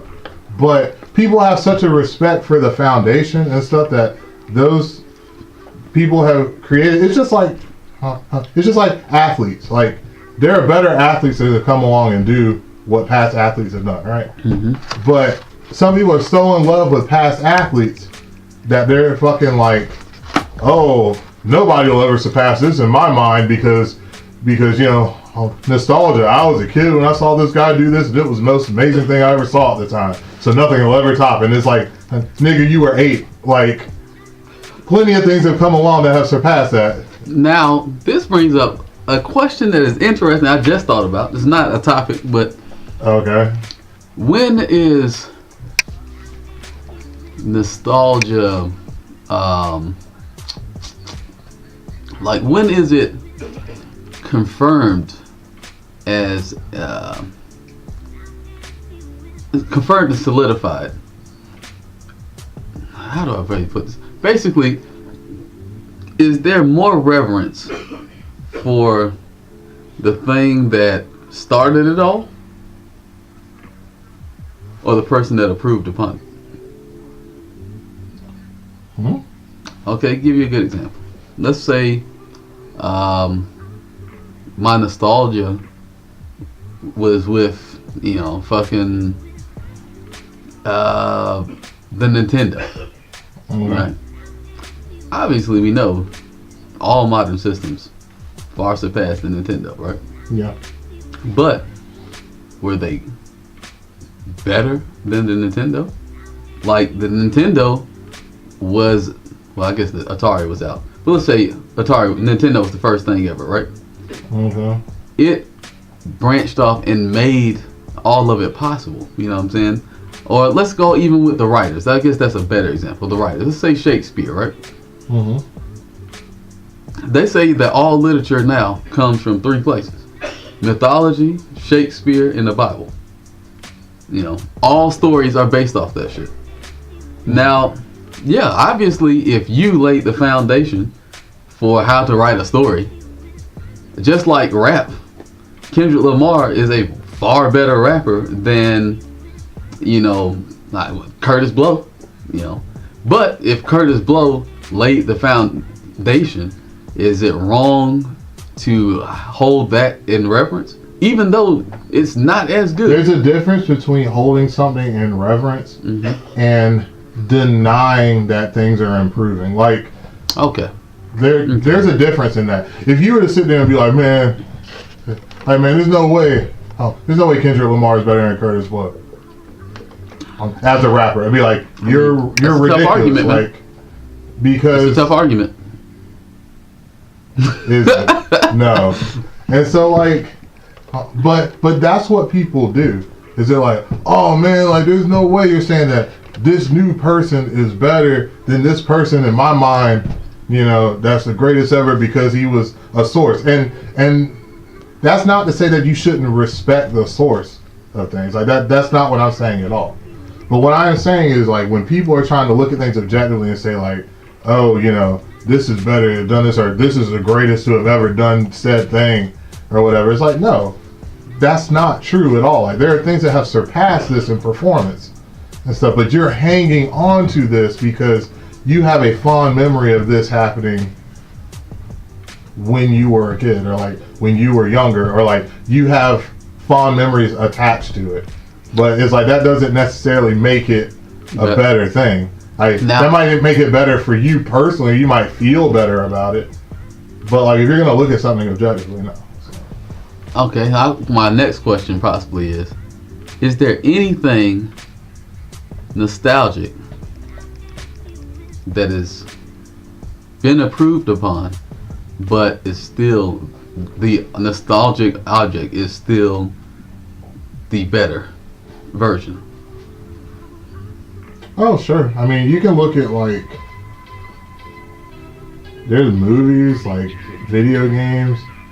I'll use a Secret of Mana as an example. The Super Nintendo version is a better version because this one is shit. So I'll just go ahead and say that. Okay. So there is.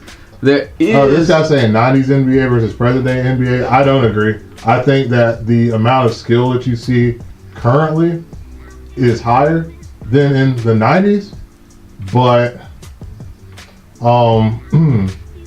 maybe the spirit that was. But the thing is, it's like you see some certain things happen due to rule changes. Yeah, like you have other things that change with that. Like, for example, there's people that say that there's people that players today don't play defense, and it's like they do. It's just a lot harder to play defense now than it was in the 90s because you were allowed to fucking foul people on defense in the 90s. Mm-hmm. Whereas most of the techniques that they used in the 90s would be considered fouls now, so players can't use it. That's true. And I mean, with that being the case, everybody's had the debate of LeBron versus Jordan, and it's always not necessarily comparable. I mean, because you don't know what if, let's say in a situation where you could got fouled to death, right?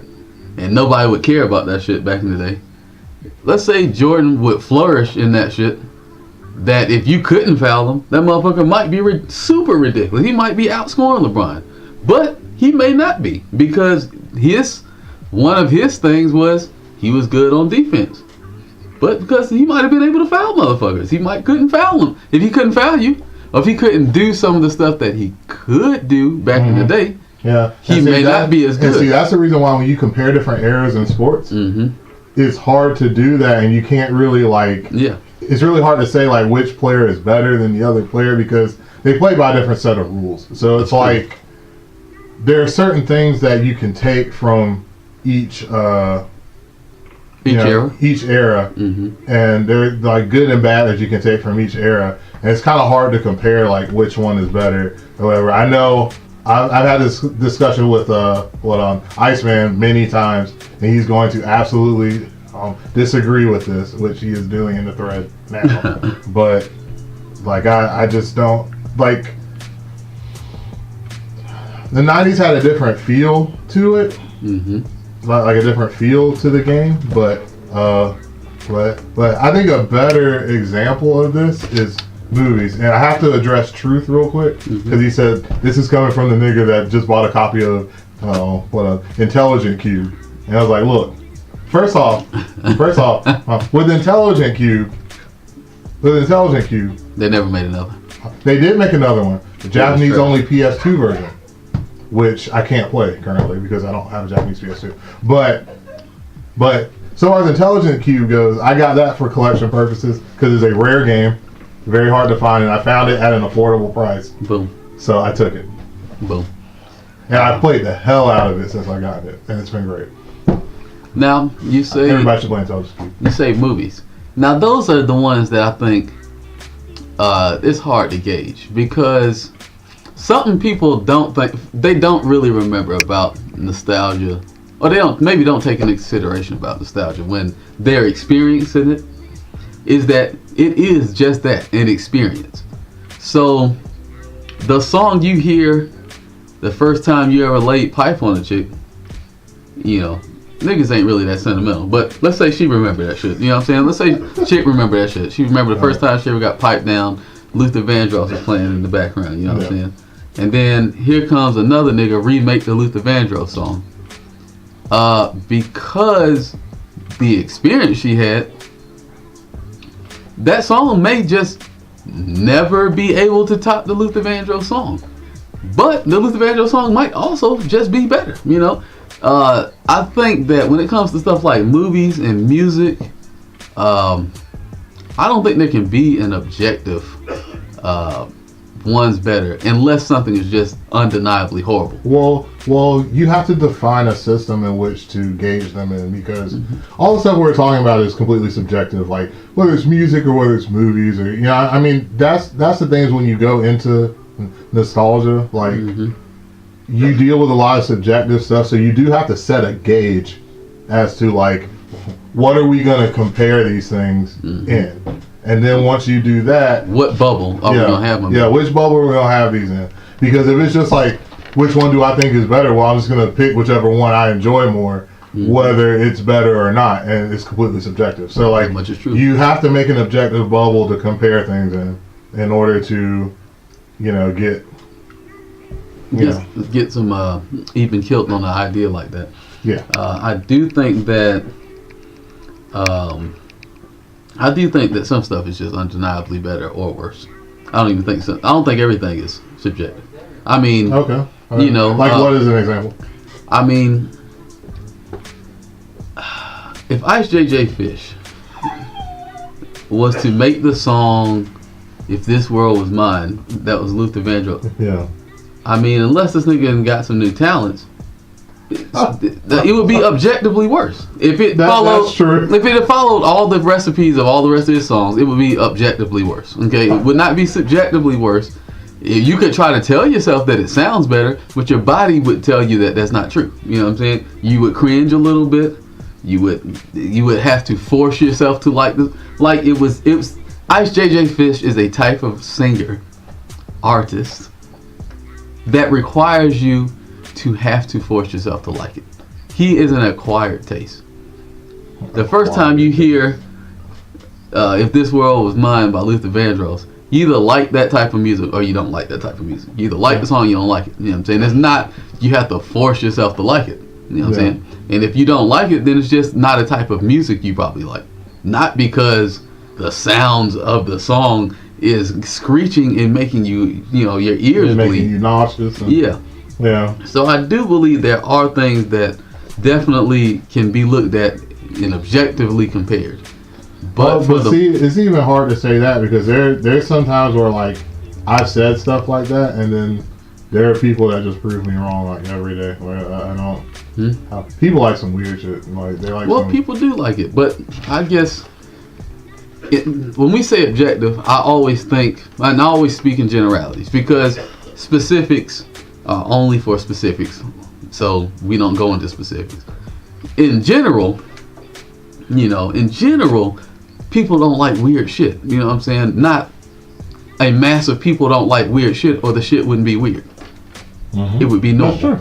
So if people like weird shit, they're the outliers. And those motherfuckers are not objective people. Okay, they're the obtuse thinkers. You know what I'm saying? They think outside. They think real big and outside of the box.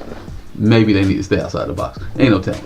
But I think, with stuff like old movies, if a movie was trash, you might have liked it because it was trash, but if it was trash, you know what I'm saying? I mean, they're supposed to try to lie to themselves and be like, oh, well, the movie wasn't that bad, and like, people are giving it, too much of a bad rap. It's like, no, it was bad. It's pretty trash.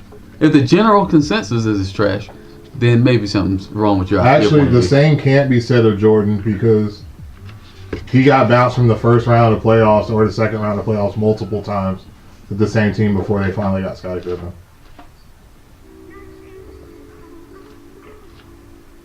So, I just wanted to chime in on him real quick. But, boom. But yeah, so, I mean, there's a lot of like, that's why comparing eras is because you got some people that'll like never get out of the old school. And then, there's some people that, will think that just a new school is better and won't even give any comparison to old school stuff. So it's just kind of hard to... You know what? That brings me to just another thought. Like, you will often hear people say, what was the best Tekken, right? Most people who've been around for a while say DR was the best Tekken. Oh, okay. I stand corrected, truth. They had coaching changes. That's what it was. Okay. Okay, so you're saying that they say DR is. Yeah, I know DR is your favorite one. DR is my favorite one, but I could also be nostalgic about that because that's the one where I got my wings. You know what I'm saying? Like that. That's the one where I grew to become the gross monster. It's the one where I was the best I was ever going to be. And probably ever will be.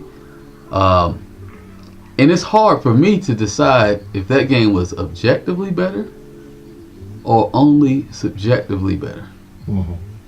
Now I hear a lot of people say it, and the people that don't say it probably just never played it. Like they came afterwards, so it only seemed like an old game to them.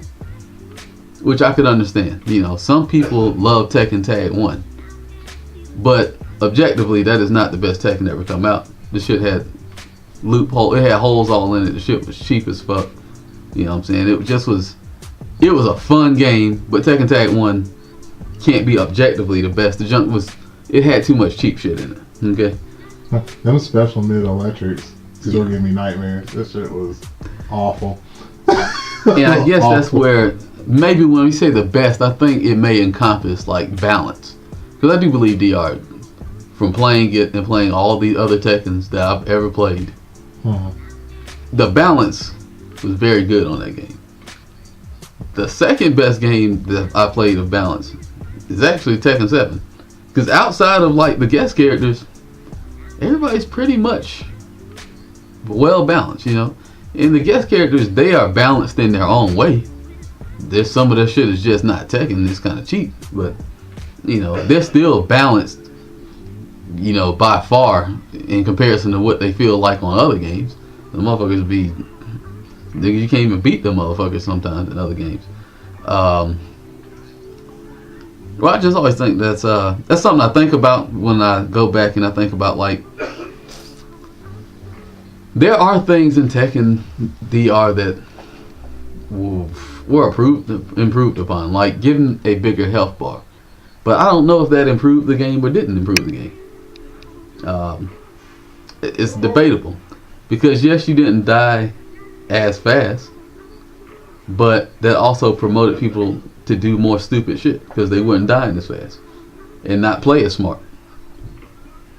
You know, whereas in a game like Tekken, it wasn't like Tekken 3. Okay, so here's how I rate my Tekkens, right? Mm-hmm. Tekken 1, 2, and 3. If you did something, I mean, this shit was just taking outrageous damage. I mean, you might get hit with 3 moves and that shit'll kill you. You know, that shit was not balanced. Okay, you don't want it to go down like that. Yeah. Okay, you got Tekken Tag 1. Everybody had different life bars, so you'll skip over that one, right? You got Tekken 4. Tekken 4, the damage was alright, but the game was so damn cheap. Yeah, it was broken that fucking stupid game. You could not really enjoy the game. You know, the damage wasn't that much. Like, the combos didn't really take a whole lot. You know, it was just standard. Some Tekken. of them did. The Jin took off hella like. Yeah, but Jin was cheap as fuck. Yeah, he was cheap as fuck. But like, I'm just saying, like, he took off hella like. Yeah, but for the most standard people didn't take shitloads of life. Like, you didn't have combos carrying your ass all the way across the screen, except for like Lee. But yeah, that shit was just, you know, you just did like launcher, maybe like 3 hits and an ender. Mm-hmm. You know, it was more about the fighting. Then 5 came along, and 5 was just too cheap of a game. You know, like, the health bar was okay. The combo damage was alright. It was some of it was ridiculous. Some of it was ridiculous, but for the most part, that wasn't what made 5 cheap. What made 5 cheap was the situations you got put in when you were trying to get up off the ground. Them shits were ridiculous. Okay, just horrible. And then, you know, a nigga had an infinite. Yeah. I think they addressed most of that in DR, because in DR, combo damage, you could do substantial combo damage, but you had to be doing a whole lot of shit. You had to be doing like the hardest combo ever, and still you weren't taking more than maybe 70% of somebody's health, probably 60% of somebody's health. That was a gross combo. You know, there weren't like 100% combos in Tekken DR. Not too often. I mean, not without like special situations where you got bounce nigga off the wall like 20 times or some shit. Like regular situations, you weren't killing a nigga with regular gameplay. But you still had low enough health bar to where it mattered when somebody punished you for doing a hotkey, where you didn't want to do that shit no more. Plus you had the frames that meant more. Movement was a little more tight, so you couldn't just move all the way around. And that's where I think the question comes in for the nostalgia, because to me, I like that system. Mm-hmm. But that's only a subjective thing, because who's to say, because I got frame advantage, that you shouldn't be able to move? I think that makes perfect sense. But somebody playing Tekken 7 who gets 1, 2 and wants the sidewalk, and they're accustomed to sidewalking, they would play Tekken DR, and they'd be like, this is trash. I can't fucking move. Yeah, and yeah, I mean, that's true. I mean, I kind of like hotkeys being, you know, as punishable as they were in DR or whatever. Mm-hmm. I even said, since I, you know, had started playing competitively in 6, that I didn't like that such a damaging option was only jab punishable. Like, I really didn't like that very much, because I felt that the risk reward got really skewed, because I was like, well, why wouldn't I just go for this in situations? Because, like, if the worst that's going to happen to me is I'm going to eat a jab punish. Maybe a shoulder. Yeah, or maybe a shoulder in some situations. But then if I hit you with this, I get to take like 40 to 60% and hit you in a mix up. Like, that's cool. I'll take it. Yeah, I'll take the jabs or the shoulders. Yeah, so I personally don't really like that very much either. But that's the thing that we're in. Yeah. So I mean, that's just something to be in my mind because thanks for the host, Mr. Annual and Lil Majin, appreciate it. And Flight Mode Cooler, thanks for the follow. Welcome to the realm of the real. Yeah, I definitely feel like it's I feel like objectively I feel like it's better, but I feel like my objectively is probably subjectively because I grew into my Tekken personality during DR. Well, yeah, it's that, and you're kind of partial to how Tekken worked as a grounded fighter, as opposed to like now where people are in the air a lot of times, and you get these really long juggles and take people, all over the stage and stuff like that. So yeah, I mean, I can understand how you might feel that way. Yeah, man. I mean, I don't know, man. It's just they need to bring it back. Okay. Why? Let's talk about that really quick. Oh, all right. Why don't they bring Tekken 5 DR? Everybody loves that shit. Just bring that shit back out. Let a nigga download that shit on PS4, even if it looked grainy and crappy. You know what I'm saying? Just let me re-download that shit. Yeah. You got people. You got people in here somewhat agreeing with you. Zach was saying he used to hate the idea of walls in Tekken. Tekken pre-tailspin is superior. Yeah. I think Telehinte said it was boring. I mean, that's what I'm saying. I don't know that that's I was always entertained. Yeah. But I think anybody who came afterwards, I think Tekken definitely became more flashy to the eyes after Tekken 5 DR. I think before then, like 6, that's when they started adding those super hit sparks. You know what I'm saying? Still, stuff was slightly more cinematic. It was more polished because it was on the new system. Was 6 on? 6 was on 3. No, it was on the same system. PS3. It was on the same system, but it was when they started polishing it a little bit more. I think Tekken DR was still that tag 2-3 type build of characters. Excuse me. I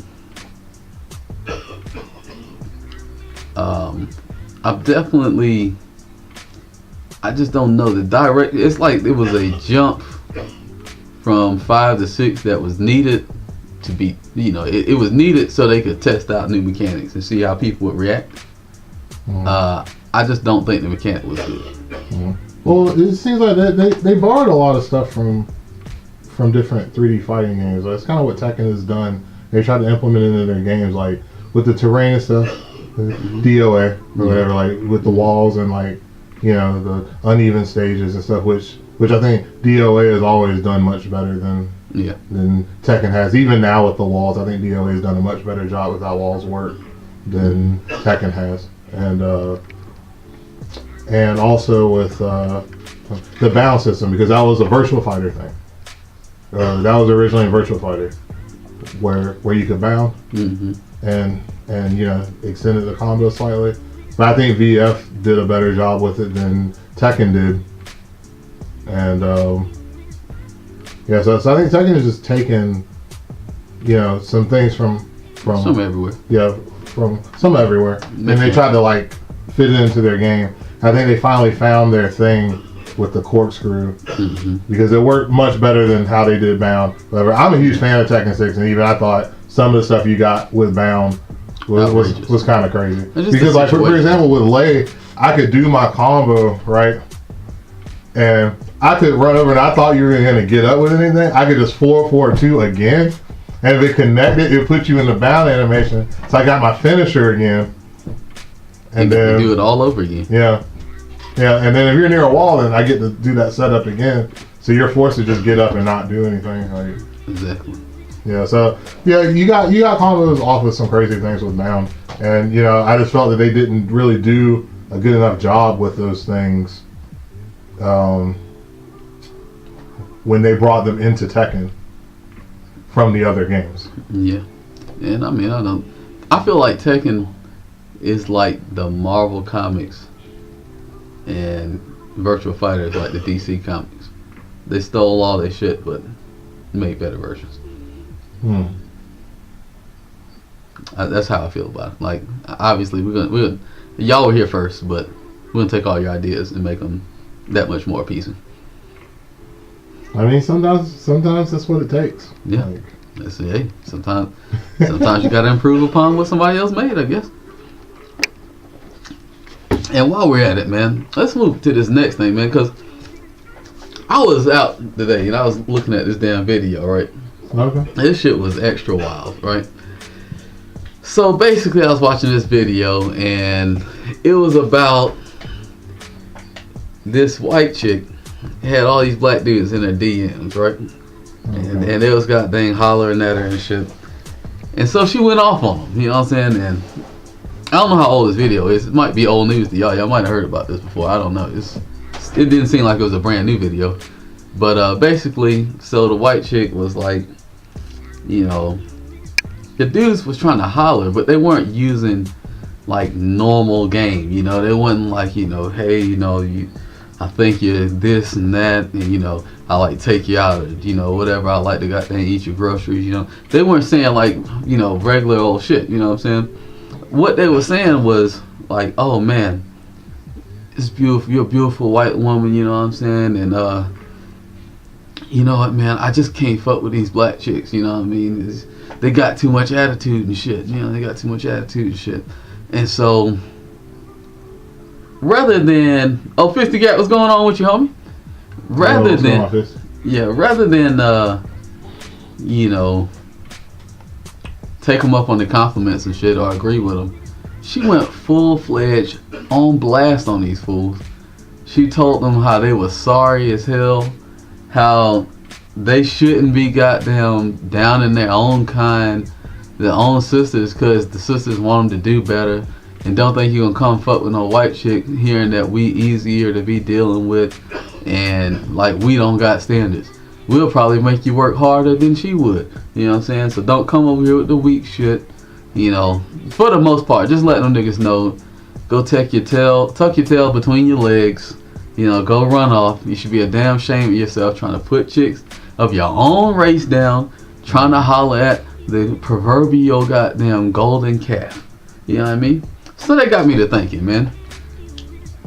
You know, I was riding around with this with my homeboy, and so then the dude on the screen, he was like, yeah, you know, this is what happened, this and that happened, and yeah, man, and I just be noticing, you know, like big muscle black dudes, they always be with these white chicks, but they'll never have like the good looking white chicks.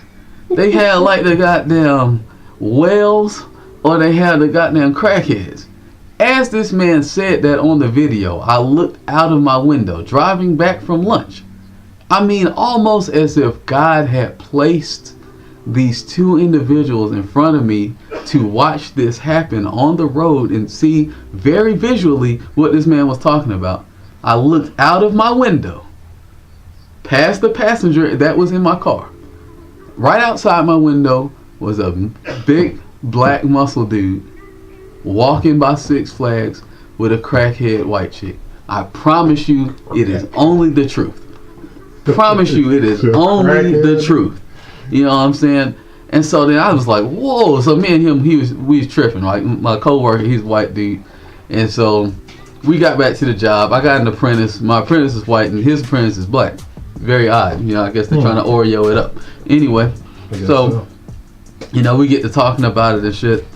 And then my apprentice, he was like, you know, yeah, I go to the gas station and shit, and I sit out there and I just think about it. It's like, yeah, every time I see like these big muscular black dudes, they're cut, you know, they got a nice enough car, you know what I'm saying? And then I see it get out the side of the car, it's a big ass whale or some shit, you know, like Shamu jump out the car, or you know, somebody look like they fiending for a goddamn hit.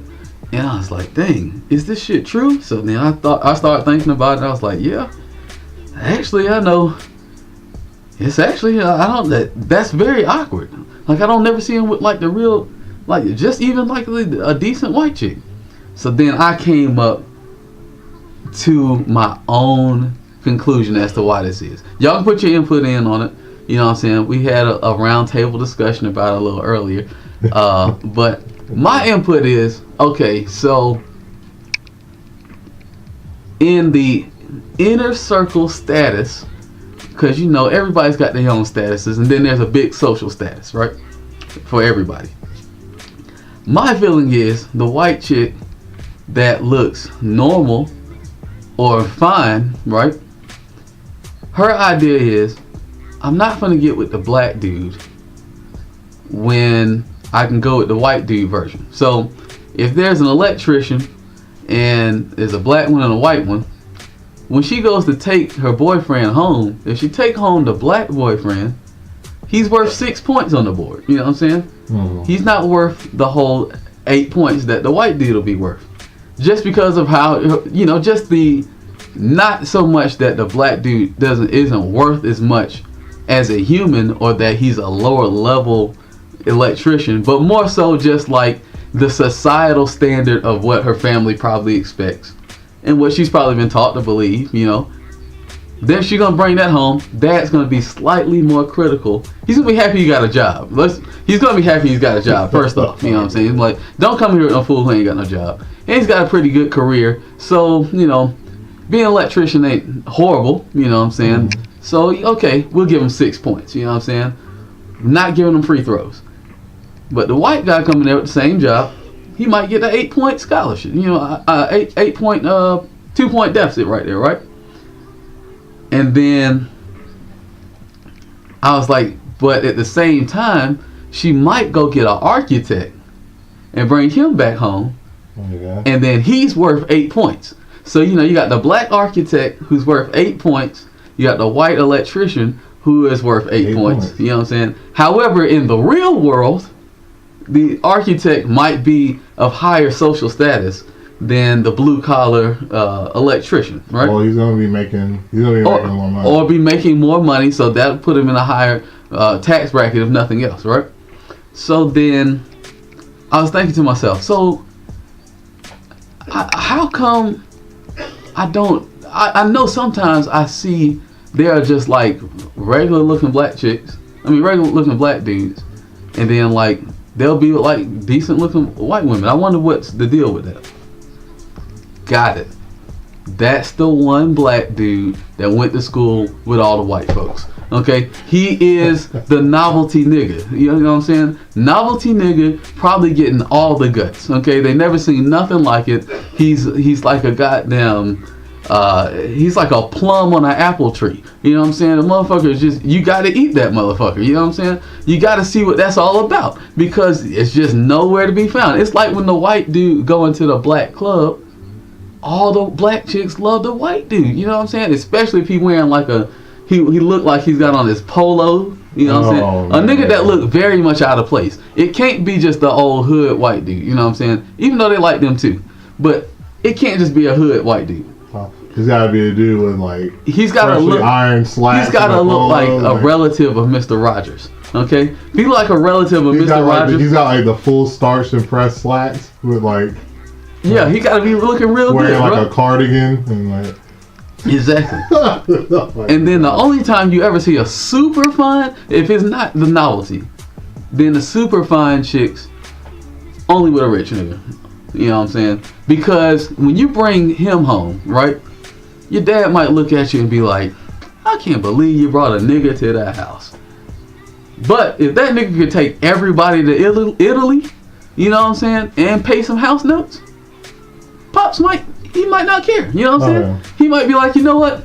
Get pregnant by this nigga. Good job. Yeah, you get pregnant by this nigga, he'll take care of you the rest of your life. You know what I'm saying? And that's just, that's just my little spill on it. We also talked about how different that is. Like, I can only speak from like the black world because I'm black, but it's so different because, man, like when a white dude sees a black dude with a white chick, and they're not cultured or they're not used to that shit, then it's like, man, you don't know. Yeah, be like, you don't know how, like. Yeah, they'll be like, man, I can't believe this nigga here trying to take all our women. You can't, like dog, you wouldn't believe. I mean, since I pretty much grew up, went to school in Cobb County, Kennesaw, where there's like 95% white people.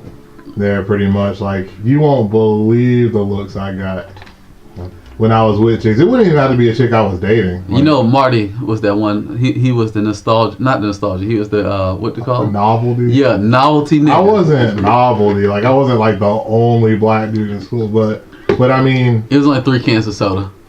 But the thing is, like, since I was in chorus in school, like I was around a lot of girls, and so Getting all the draws, making them sing.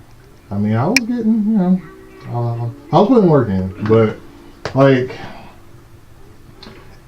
you wouldn't believe the looks I got,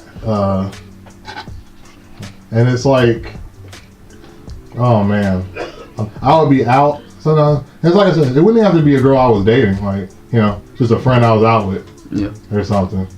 All the looks you get from like, particularly white dudes, but like, like just some of the looks and stuff, I could tell there was like, the fuck is that nigga doing? What's he doing over there?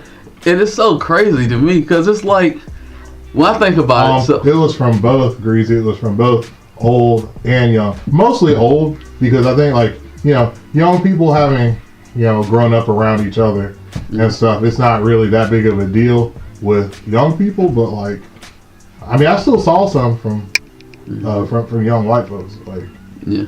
And I think what makes it so funny, because we was also talking about this, it was like we tried to evaluate like the whole circle. So when a black dude sees a white dude with a black chick, the black dude normally just be like, oh, hey man, what the fuck? Oh, you got all that ass on you, you know what I'm saying? Make sure you handle that shit. You know, they might congratulate you real quick. Like, oh, nigga got him a goddamn chick, you know what I'm saying? Yeah.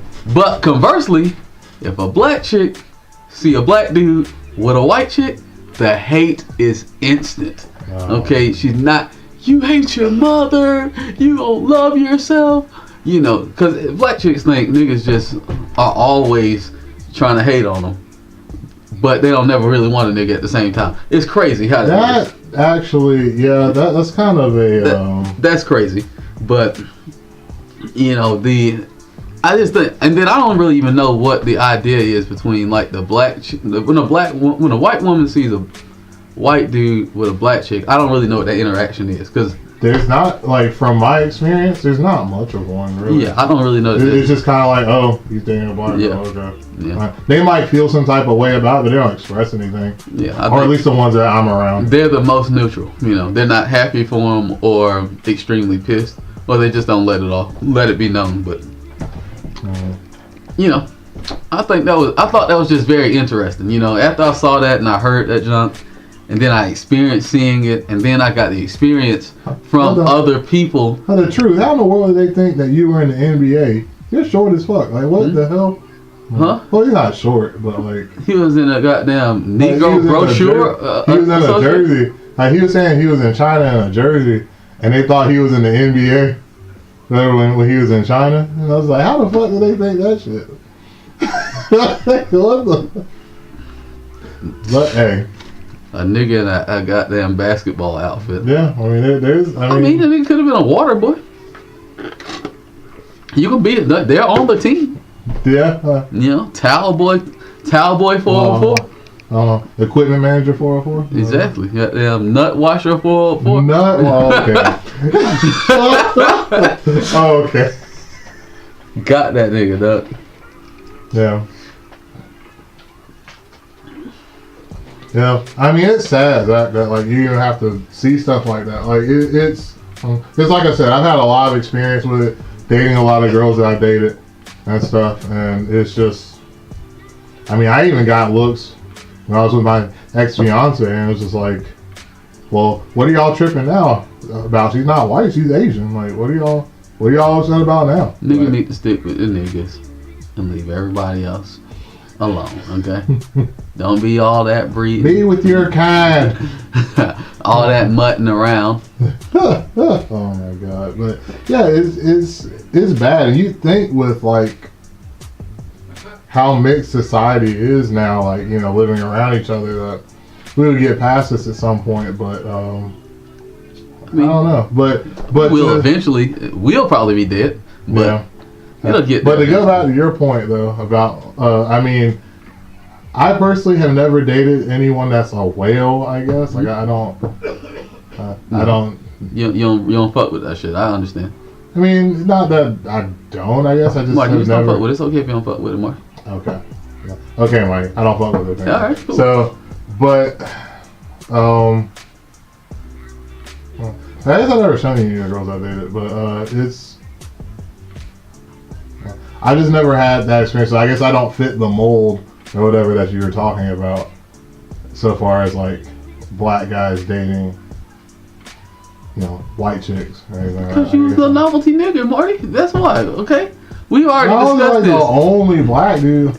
You I was like the only one that went to the school. listen, dog. If there was a school of 1,500 and there were less than 30 of y'all, you're the novelty nigga. Okay.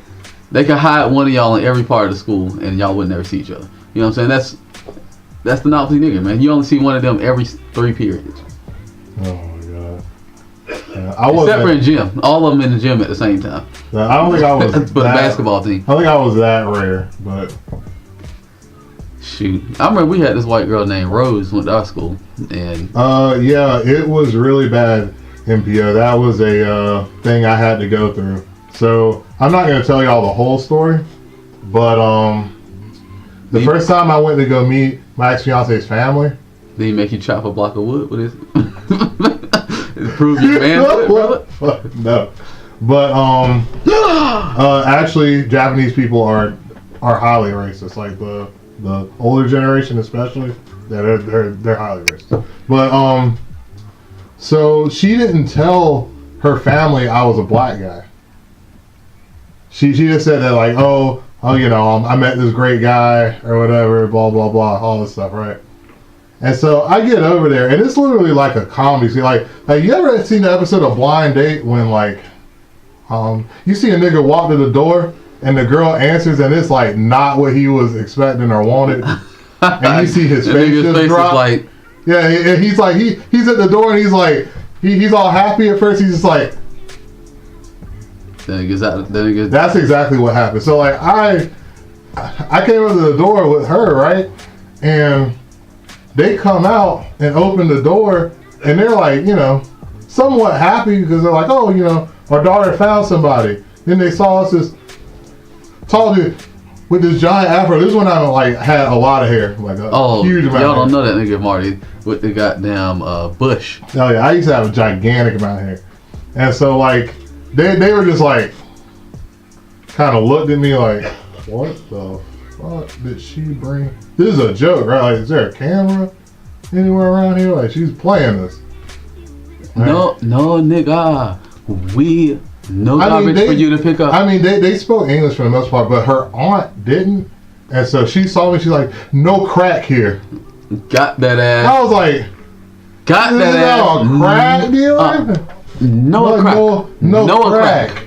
No crack. Ass or cocaine. Ass or cocaine. No crack. And so like it was ridiculous. Like the only person I really got along with in her family, she has a younger brother who's cool as hell. But it's it was a rough experience, y'all. Like I can't even. I don't want to go into the full story, like I said, but it was a wild experience. That shit was bad. Oh man, I dealt with some racist people before. Yeah. I was in Melbourne, Florida. You know what I'm saying? I was working out of town. Mm-hmm. And I worked pretty much along with me and one other person from the company. He's an older white guy. He was pretty cool. He's a pretty cool dude. I traveled the country with him a lot of times. But he was an older dude, so he didn't go out with me places. He just stay in the hotel and talk to his wife and shit on the phone and sleep. So, I like to adventure throughout the city.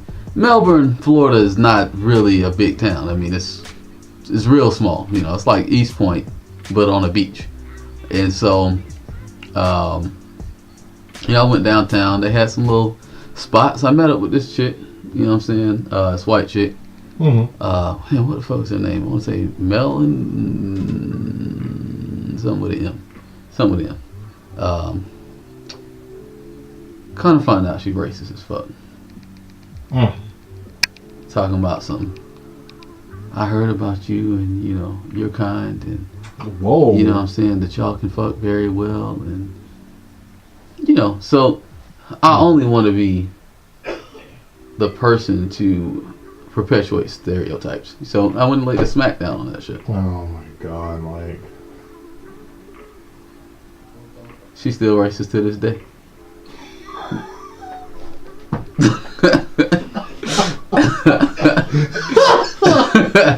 Oh man, this guy. The best. Anyway, But yeah, I mean, I don't think that there's a mold for that. Like I don't know if I agree with your mold theory here. what's the mold? I Yeah. think I'm agreeing with the mold, man. It's more true than it's false. It's Is it not really? It's more true than it's false. Listen, bro, I don't know too many times I seen a decent looking white chick that did not grow up in the area of niggas In the area of Nick. hanging out with like a regular ass nig. Mm. Now, this is specific to the place we live in, because Atlanta is much different than other places I've lived, which I've only ever lived in Florida. In Florida, you had a train track on Division Avenue, and that shit separated the city. All the niggas lived on one side. Anybody with any kind of prosperity lived on the other side, right? Which was typically not the niggas. You know, Okay. outside of Atlanta, there's not too many places I've ever been where niggas have a very populated and prosperous area. Very sad, but very true. Maybe in Houston it might not be like, it may be like that in Houston. But beyond all that, I used to go to school on their side of town, you know what I'm saying? Because I was smart, and because, you know, my mama had a car, so she drove me. But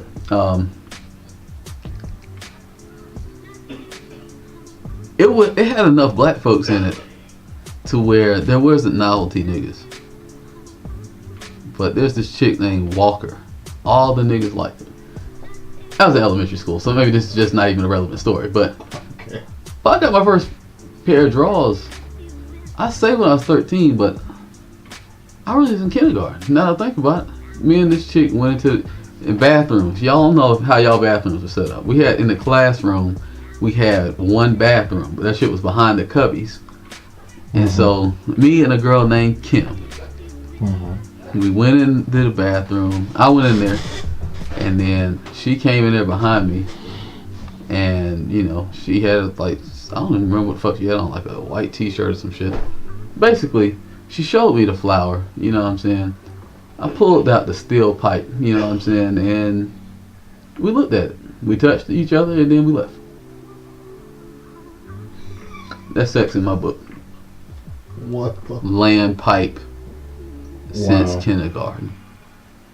I always loved the women's. Man, I don't think I ever did anything at school, but Huh? No, that is not a lie. They had I think they might be bathrooms talking about in the classroom. Intelligente saying black people can't be racist, only prejudice. Depends on your definition of racism. Like anybody can be a racist, but if you're going to implement racism like on a particular set of people, like within a nation, like the United States, for example, then no, black people cannot implement institutional racism on any other race because we don't control any institutions to do so with. So, yeah. But you could be. That's kind of how that goes. Yeah, you can be personally racist. But I mean. But I mean, can you be a racist in the fact that, like, if you think that your race is superior to someone else and you hate them because they're not your race or whatever? Yeah, you can be. Yeah, you can. But so far as like systemically oppressed people form of racism, no. Boom. Can't do it. So racism is both, actually. It's both systemic and personal. Yeah, I mean, there are more than one definition for words. You know what I'm saying?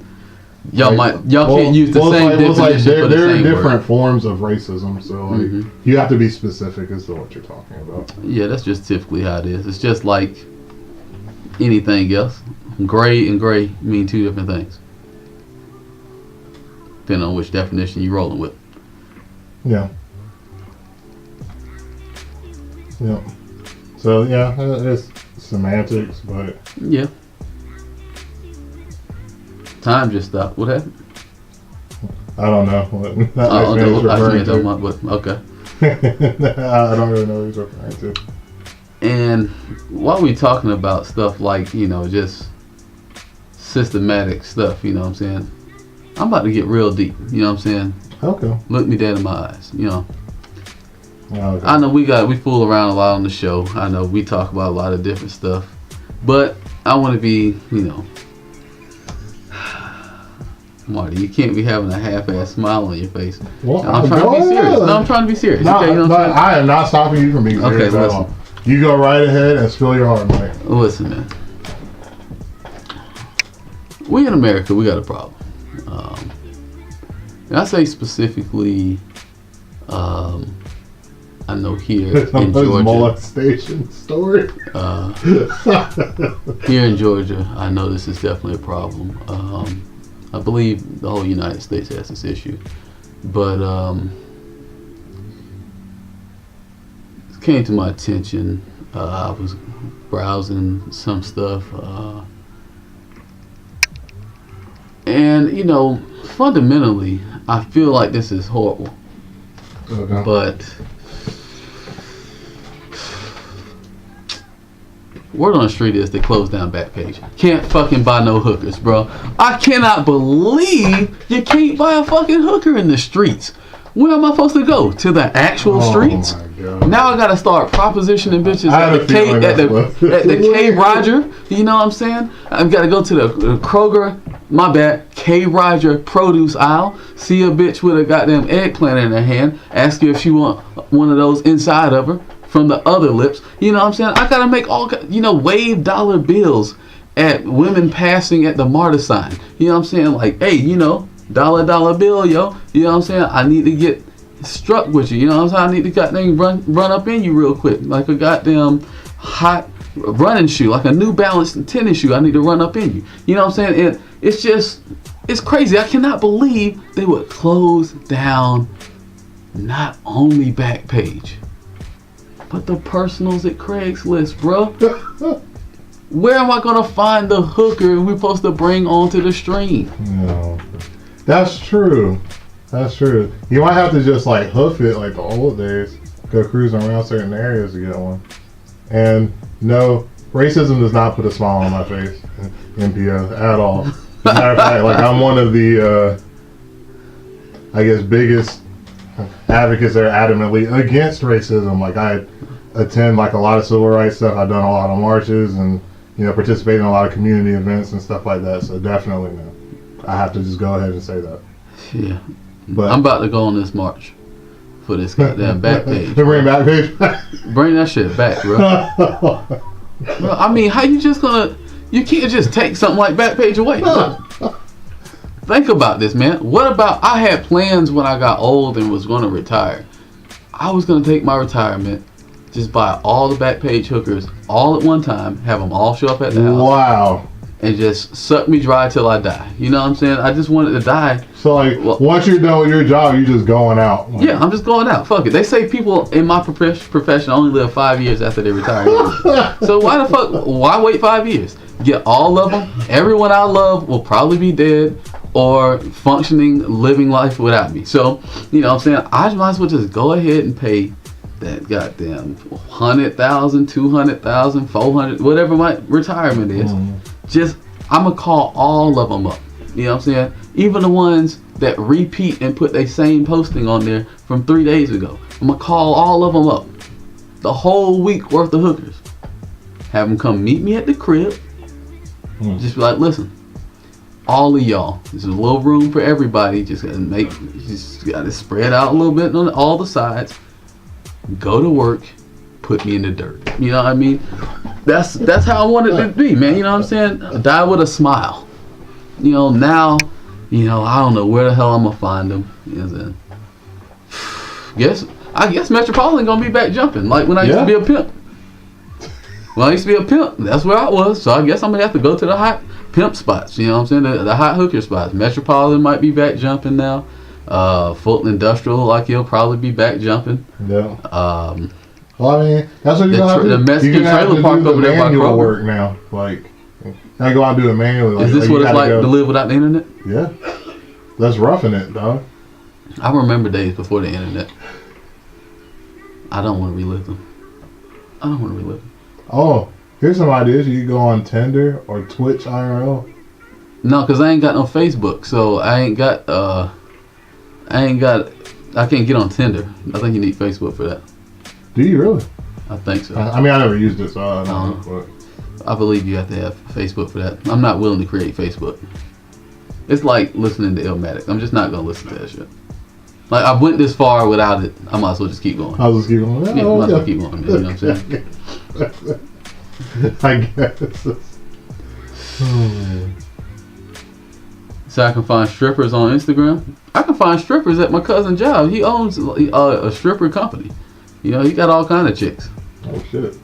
You know what I'm saying? So, man, POF. I do got POF, but I had to create a new profile on junk because my junk get kicked off every time I've ever created one. Junk get kicked off. Maybe because of inactivity.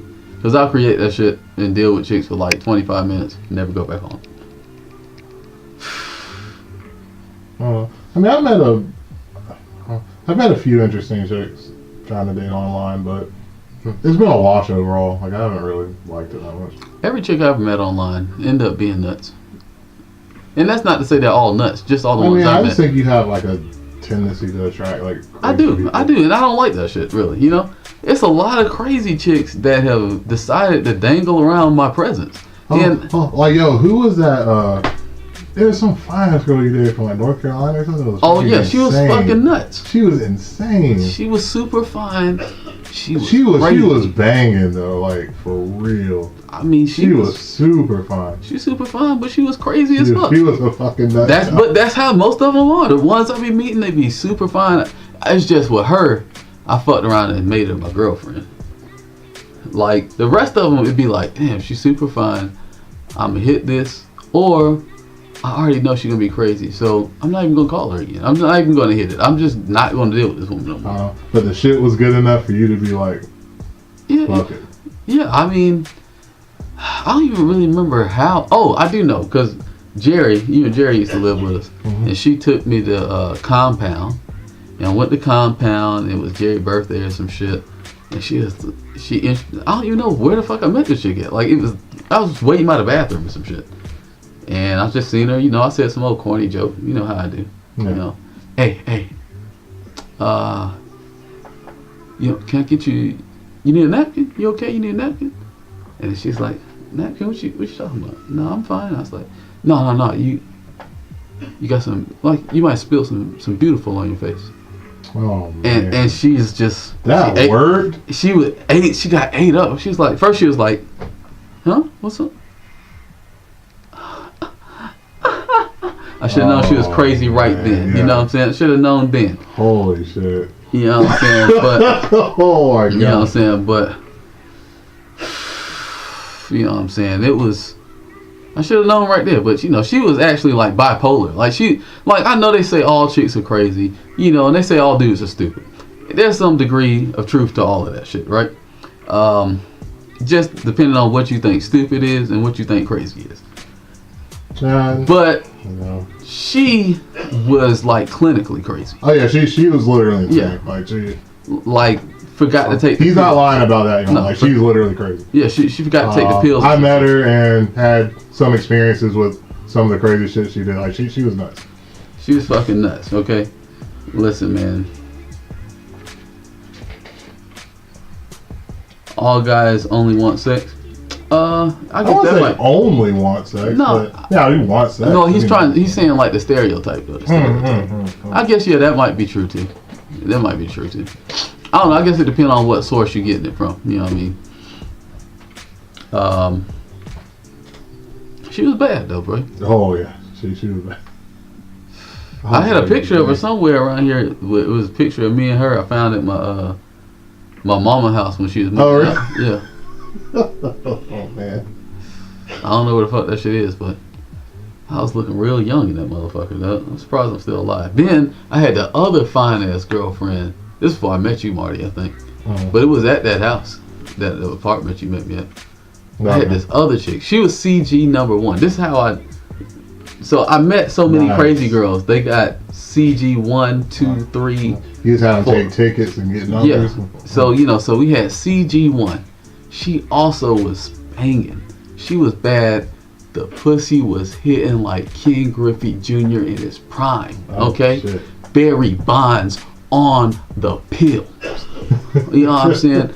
Sammy Sosa with the soda. You know what I mean? It was hitting. Let me put it to you this way, right? It was hitting so much that I made that mistake. She said, if you love me, you'll nut at me. Oh. The ass was soft as a plush marshmallow, set upon a pillow, set upon a cloud. You know what I'm saying? Inside of a cotton gin. You know what I mean? It was super, super soft. She was young. I was young. Pretty face. Long hair that was real. You know what I'm saying? I told y'all, like, I like light-skinned chicks. I mean, that's just one of my kryptonites, I think. I just like women, but, you know, light-skinned chicks I find, like, I don't turn away too often. You know what I'm saying? Okay, so, you know, it's like, okay, yeah. She was that, man. She was goddamn. She could cook. She used to pick a nigga up from East Point, drive him all the way to Wade Green Road. Oh shit, that's not where I live. Like, way out there. Daily. She'd drop me home. She'd take me home to get changes of clothes. Then we'd drive all the way back to her house. She was driving, you know what I'm saying? I was chilling. Get out the car. She'd cook a nigga a meal. Run his bath water. Nigga ain't had a bath in a minute, you know what I'm saying? Nigga only jumps in the shower. What I know about getting in a damn bath? Had a nigga swinging rubber ducky, you know what I'm saying? Looking like Bert and Ernie in that motherfucker, you know what I'm saying? And she'd get out, drying it, like I ain't have to do nothing. I felt like a goddamn king. You're 100% right there until there are too many good points. You know something terrible around the corner. No, she was crazy. I'm surprised she wasn't like a fucking axe murderer or something. I mean, she was a little violent. You know, she was a little violent. She was a little violent. You know what I'm saying? But so here's the deal. So she used to get a nigga out the tub. You know what I'm saying? She'd dry me off, blow a nigga's balls off manually. You know what I'm saying? Nigga, it was great. Okay, that shit was great. Then one day, I got sick. You know what I'm saying? I just had, not something severe, I just had like a flu or a cold or some shit. So, you know, she picked me up from work. I was like, man, I ain't really feeling all that good, man. And she was like, okay, don't worry, I'll take care of you. She's taking care of me and shit. And so I had this ex-girlfriend by the name of Tiffany. Rest in peace, Tiffany. She got splattered up there by Delo and I'll tell you a story about that, man. That was a bad day.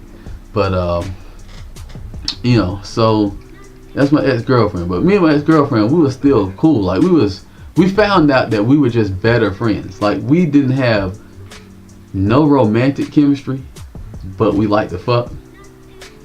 And we had a whole bunch of, like, just jokey chemistry. Like, I'd go over there and, I mean, it was like your favorite girl cousin or some shit. That you can actually be yourself around and they're themselves around you. Except we weren't related, so I laid the pipe in her. You know what I'm saying? But other than that, it was great. We used to do like little YouTube skits and everything. And so, you know, I wasn't feeling good. So I was at the house for about a day and a half, right? So Tiffany calls me up and, you know, is that what happened? No. Jeebus called me. Let's say Jeebus. that nigga Jeebus called me. And so then I picked up the phone, like, what's up, Jeebus? You know what I'm saying? What's going on with you? Like, yo, Mike, hey, man, you don't sound so good, man. What's going on? You know? And I was like, man, you know, I got them, why do you do that, was every time you talk about Jesus? That's how he talks, man. That's how Jesus talks. Yo, Mike, you know, what's going on, man? You know what I'm saying? Mike, you don't sound so well, man. What's going on with you? And I was like, oh, no, Jeebus, man, I'm not even feeling too good, man. Jimming around this man, I got like smoking on Friday, man. You know, I was like, man, Jeebus, dog, man, it's bad news for your boy, bruh. You know, I'm in here, I've got, man, snot running down my nose, but that's all right, old girl holding me down. Mind you, I only been knowing the girl for 4 days at this time. Yo, it sounded like this was a long ass time I've been fucking with this chick. 4 days. This was 4 days. Day 1, she was at my house cooking me spaghetti.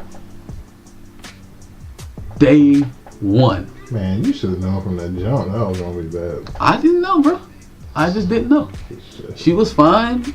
This was my first crazy girl ever. So okay. I didn't know. I was just like, gotcha. oh, she's goddamn fine. It's a motherfucker. She cooking. The shit actually tastes like something. This is not SpaghettiOs. This is actually spaghetti. You know what I'm saying? She had the nice little corset shit she used to. Damn, she was bad.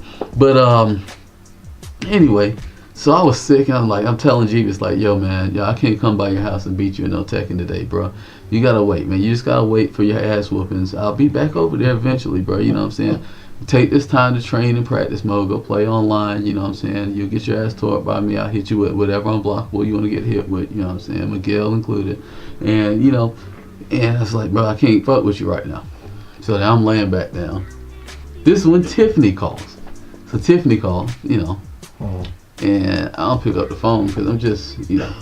I think the phone might have I might have went and go eat or some shit. Because the phone wasn't right next to me. Oh, did she see your phone? So she calls and she picks up the phone. She's like, hello? And then she was like, Tiffany must have been like, you know, hey, is Mike there? And she was like, yeah, who is this? Who is this? And so then, you know, she was like, Tiffany, this is Mike's friend. And then she's like, yeah, he right here. And then, so I got on the phone. I'm like, hey, what's going on? What's happening with you, homie? And then she's like, who that is? I was like, oh, this my girl, Tiffany. You know what I'm saying? And then she was like, she know who I am? You tell her who I am. Tell her I'm your girlfriend.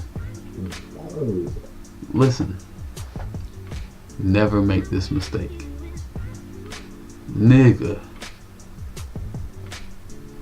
Let me really break it down. Niggas, white people, Indians, Hispanics, Asians, the whole lump.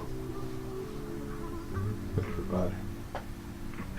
When I tell you, do not make the mistake a nig like me did. I was highly influenced by the pussy and the good treatment. Okay? The beauty and beloved feeling. So I told her, I was like, I guess it's my girlfriend. You know, I'm like 21 or some shit at the time, 22, or I don't even remember how old it was. Like, I guess it's my girlfriend, man. I mean, we just started going together. I guess we're boyfriend and girlfriend. She's like, yeah, that's right. You better tell her I'm your girlfriend. I was like, yeah, it's my girlfriend. I was still sick. I didn't really know what was going on. I didn't know the words were coming out of my mouth. But I know that I had conceded to the fact that I was giving up all my rights as a single man. But I was willing, you know, because she was bad. Oh, man. The pussy was hit. What's going on, Subway Wayne? What's going on, Subway Wayne, man? Listen, the pussy was hitting like Clubber Lang, okay? The shit was outrageous. Hitting like that nigga got down on Rocky IV, the Russian. The Drago? Yeah. Ivan Drago? I was hitting, that shit was hitting like Ivan Drago, my nigga. So I was blissful, you know. Hell yeah, you can be my girlfriend. Fuck it, I don't care. Mm-hmm. You know, back in the day, I really never even turned chicks down, really. I was just like, okay, you want to be boyfriend, girlfriend? Fuck it, let's do it. I didn't care. You know, it didn't matter to me one way or the other. You lived a dangerous life. I did. I lived a crazy life. I didn't even know that I was living that kind of life. And so, long story short, one day she called me about something, and I don't even know what the fuck happened, but was she mad about something? I don't even know if she was mad about nothing. In fact, she wasn't even mad about anything. This is how I knew she was fucking crazy. I clicked over. I said, hold on. Let me click over. My mom on the other line. I click over. Talking to my mom. Takes a little bit of time. You know, it takes a substantial amount of time. Well, of course, it's moms. It's small dukes. You know what I'm saying? She never let you off the phone without giving you 5-6 paragraphs worth of conversation. Oh, yeah, always. So, I was like, well, I got somebody on the line, Mom. She was like, okay, well, I just need to talk to you and tell you this and blah, blah, and all that shit happened. I clicked back over. She said, what took you so long? I said, man, I was on the phone with Mama, man. I told you I need to click off for Mama. She was like, that wasn't your fucking mama. That was another bitch. Whoa. And so, I was like, whoa, wait a minute. I was like, whoa, what the fuck are you talking about? Oh, I didn't even get on the part where she liked to hit on a nigga, right? So, I have this rule, right? I always tell a chick this. I am not a very violent person. I don't believe in being violent because the times I get violent, if it pushes me to get violent, I'm probably going to try to kill you because I don't believe that people fight fairly. So, if I come to blows with you, I'm either going to be in a place where I can incapacitate you and completely get away and don't have to worry about you finding me, or I'm just going to try to kill you because I'm going to say this nigga might come back and kill me. You might try to, revenge is real in the streets, and you know I've just seen a lot of crazy shit happen, so that's how I operate. But fortunately, I'm not a very violent person, so you know, and it take a whole lot to really get me mad. Online Tekken be making me salty, but I mean to make me like actually mad. I don't think my friends have seen me actually mad more than maybe once or twice in all of the time that they know me. And so, all that being said, my rule with chicks is like, listen, I know the law does not work on my side, so if you're going to hit me, just don't hit me in the face. You can punch me in my chest, my back, you can try to pinch me, you hit me in the leg. If you feel as though it's coming to physical blows and you need to hit me, I would rather you not hit me. But if you are going to hit me, just make sure you do not hit me in the face, because I will reflex. My reflex is going to rock'em sock'em robot, and your neck is going to stretch extra far. You know what I'm saying? So just do not hit me in the face. Whatever the case, though, you know what I'm saying? She just used to like punch me on my arm and shit, or on my chest. But she likes some kinky shit, so I don't even know if that shit might have been sexual. I don't know. I was too young. I thought maybe the chick was just crazy, you know. But just like I didn't know the extent of crazy. I thought that she was just into some kinky shit. Tell me why this chick over the phone threatened to beat my ass. I said, woman, I was working out. You not gonna beat my ass? What the hell wrong with you? Let me find out you on the phone with another bitch. Tell that bitch, hell, you'll call her back after you finish talking to me. I said, that's my mama. You gonna stop calling her a bitch? That's my fucking mama. You know how niggas is about their mama and shit. And so then she's like, that ain't your fucking mama. That's a bitch. And I said, okay. So basically, that's how that relationship ended. A couple years later, I saw her again. Oh, wow. Sorry. Nutted in the pussy again. I'm telling you, the pussy was amazing, brother. It was immaculate. That has to be a lie. No, it was immaculate. Listen, I wish Drill Hose was here. Drill Hose knows what I'm talking about, and he knows every time I did it, I would call this nigga up and I said, dog, I did it again, bro. Oh I don't know why, but I knew what I was doing too, because it was like, Oh, hell no. She was telling me that line, if you love me, you'll nut in it. And I was being young and dumb, and I was like, But even after you knew how crazy she was, that's unbelievable. that's how good the fucking pussy was. Like, Come it's on, okay. man. See, like, some chicks got good pussy, but they just are alright looking. You know what I'm saying? They just average. You know, they okay chicks. You know what I'm saying? Mhm. Some chicks is bad as fuck, but the pussy ain't hitting on. Just pussy straight Tybo. Okay? Not hitting on nothing. Right? But imagine you got some guts with the butt, but her face pretty as the size of her waist. Stick it in, nothing all over the place. That's exactly what was happening. I was sliding in that motherfucker. I did not have my stamina game up back in the day because it was still exciting back in the day. You know, now a nigga got to take 3 hour shifts to goddamn bust a nut.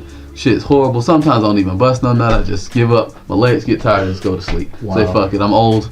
Fuck this shit. If you ain't make me nut yet, then fuck, I just ain't gonna come. I'll dream about nothing. You know, but in any event, it was I avoided that twice, you know. Was it twice? Maybe 3 times. I think 3 times I avoided, you know, I went in there and shot up the club 3 times. They never found out who the assailant was. Oh, man.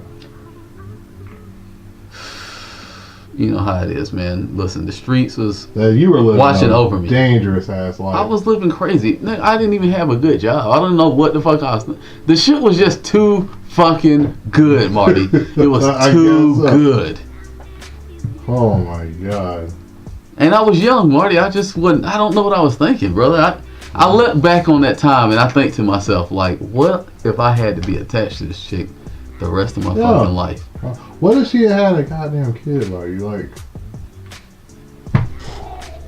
Mikey D's? oh man. Get a Mick Jr.? Yeah, you're stuck attached to that crazy chick for the rest of your life. Well, we'll probably have more than one kid because I'd have been in that pussy every. I mean, if I'm gonna be attached to her, I've probably been in the pussy all the time. She probably been a whale by the end of it all. Oh man. She'd have been like my cat outside, pregnant every 3 months. Litter out of this world. Anybody want to take home? Hey man, I might do a giveaway for the cat. Can you send a cat through the mail? For the cat. Yeah, can I send a cat through the mail? I'm gonna send you the mama cat so she can give you a whole litter. It'd be like a 4-for-1 package.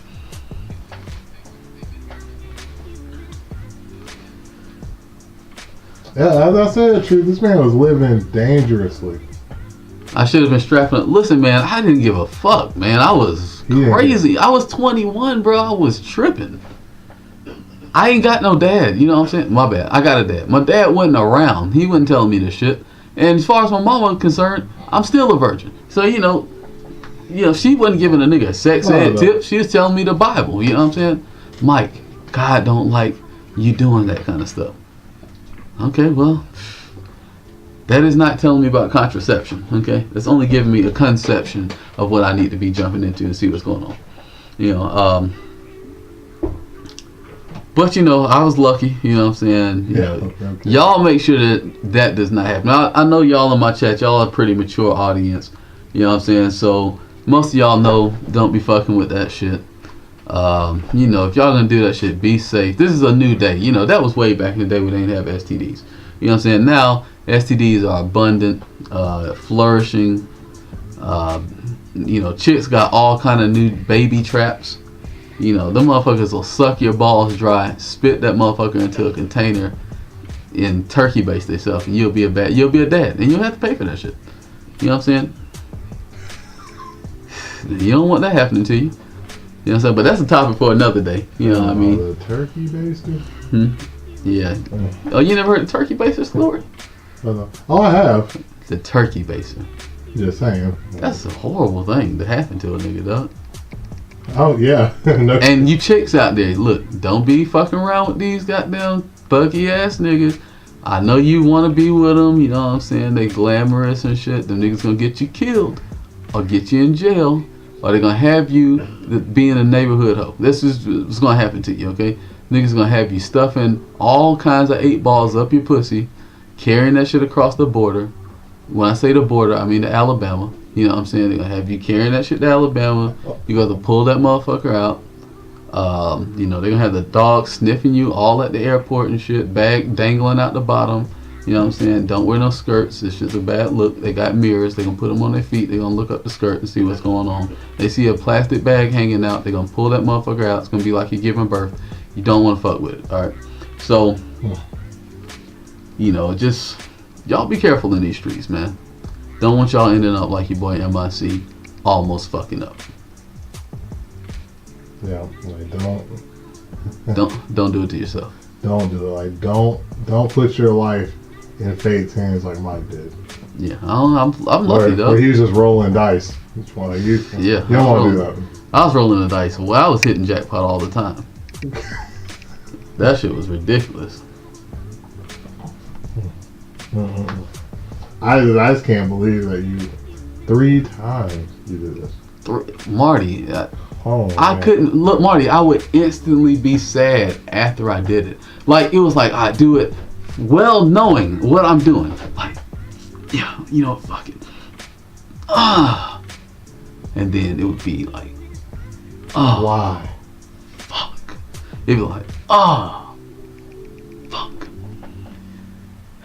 And then there would be that period until she had her period, where every day I was worried. Like, golly.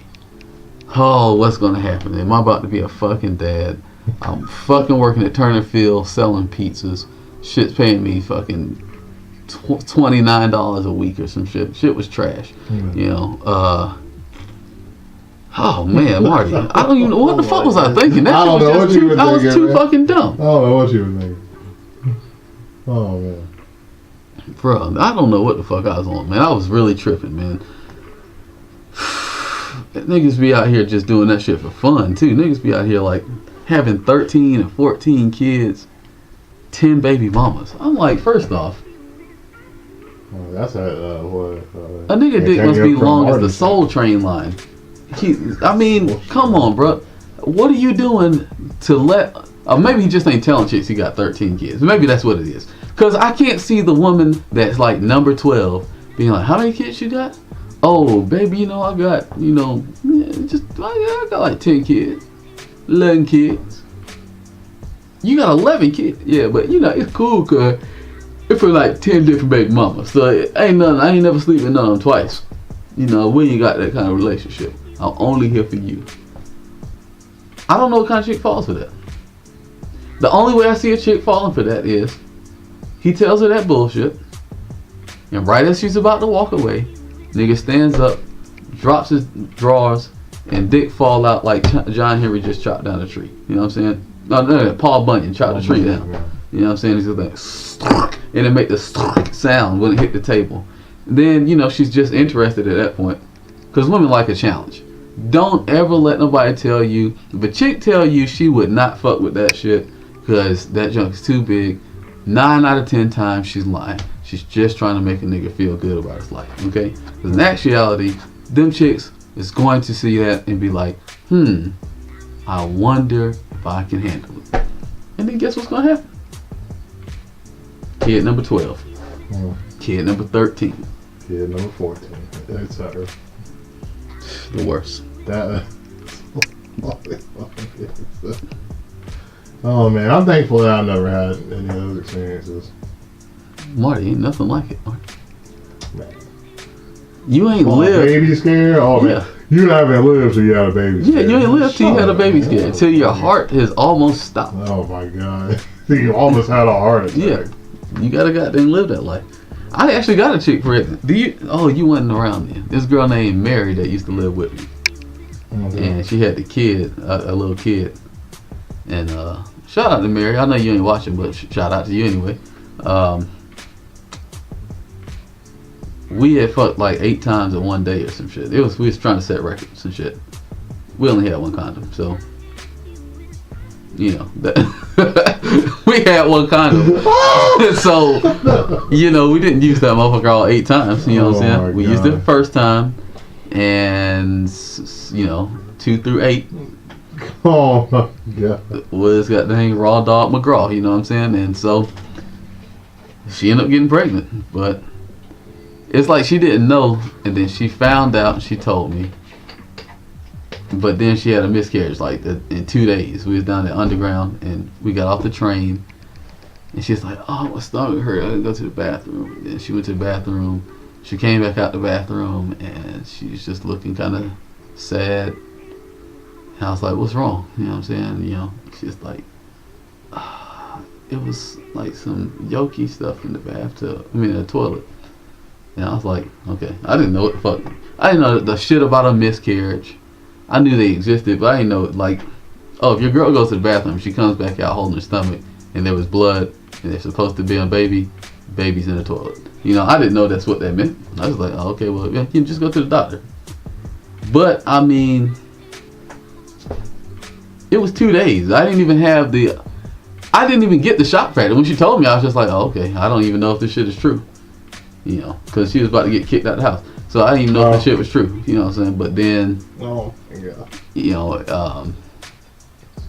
turns out it was true. She had a miscarriage. So I didn't feel no way about it. I wasn't excited. I wasn't saddened. I just was kind of nonchalant about it.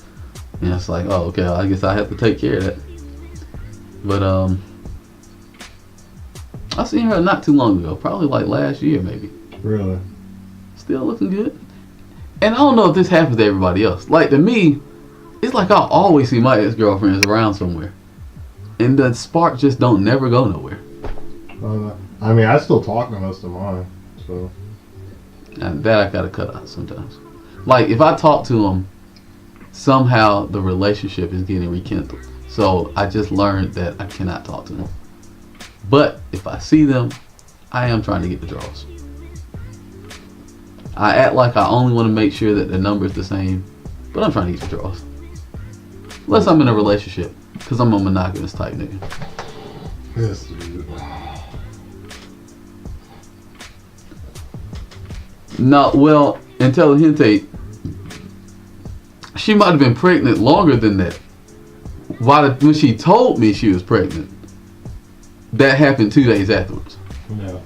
So I don't know what the term was that she was in. You know, she wasn't showing.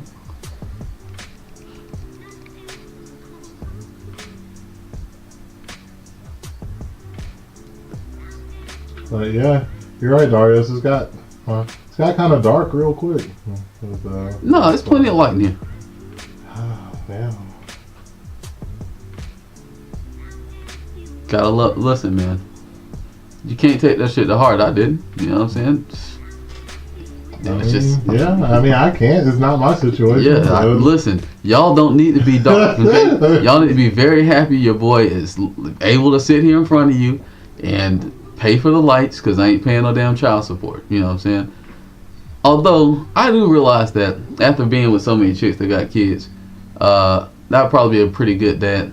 But you know, I would rather it be under a wedlock. And since I ain't even got no girlfriend at the moment, don't look like a nigga's going to be having no kids no time soon. That's the plan.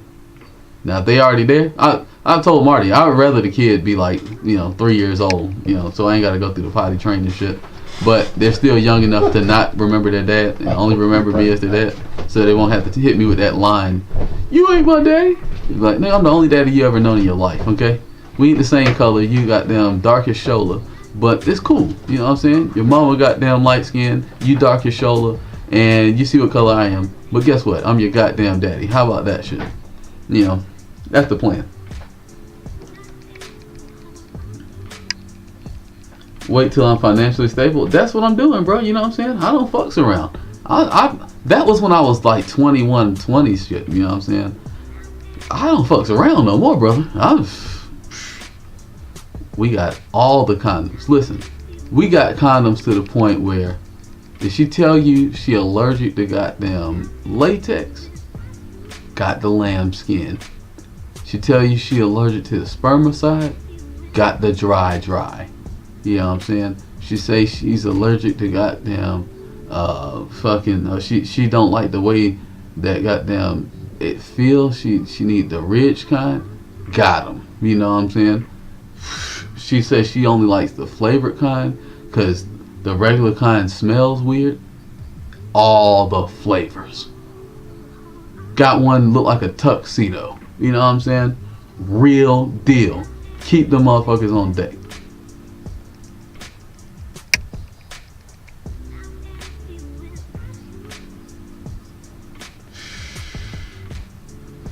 You said the lifestyle. Oh, are those dry? I don't know. I don't fuck with them. But if they dry, you know what I'm saying? Tell her to spit on that thing. You know what I'm saying? Hey, it might have to be like that. I love my women's though, man. You can't go wrong with the women's, man. Listen, everybody got their preference for what they like, but I know that I just genuinely just love looking at a woman. I love a woman that send me pictures and shit. That shit is my favorite. You know what I'm saying? Chick just send you a picture out of nowhere, send you a video out of nowhere, just doing some old nasty shit. Just, you know, just for me. You probably sent this shit to other people, but I don't care because it only came to my phone. You know what I'm saying? I ain't worried about the other niggas. You know what I'm saying? They probably got to pay for data and shit. I ain't got to pay for that shit. I can watch the whole goddamn movie. You know, but nonetheless, I mean, make sure you write that shit down in all caps and in pen so you never forget it. You know, man, I love me some women, man. I would love to have just a woman. You know, I mean, that's the ultimate goal. Because I always say this, I ain't really had even the crazy chicks, they was just crazy for a nigga, but they always treated me good. Like, I ain't never had a bad treating girlfriend. Like, any girlfriend I ever had, I'm trying to think, did I have like any sorry ass girlfriend? I had one that was kind of almost sorry, but she loved the nigga to death. But her mindset wasn't right either. She was tripping.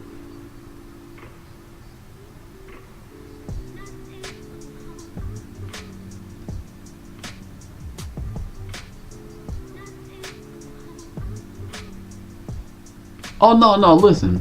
Here's the thing. I loves women, but I'm far past the age and stage where I'm out here chasing chicks. No, I'm far beyond that. You know what I'm saying?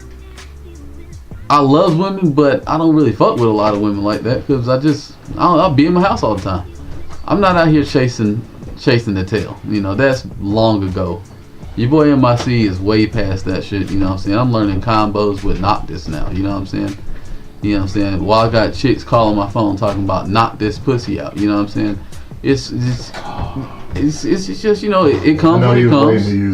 You know what I'm saying? It comes when it comes, you know, and then I come when I come, and then, you know, everything's alright. Everybody got to go.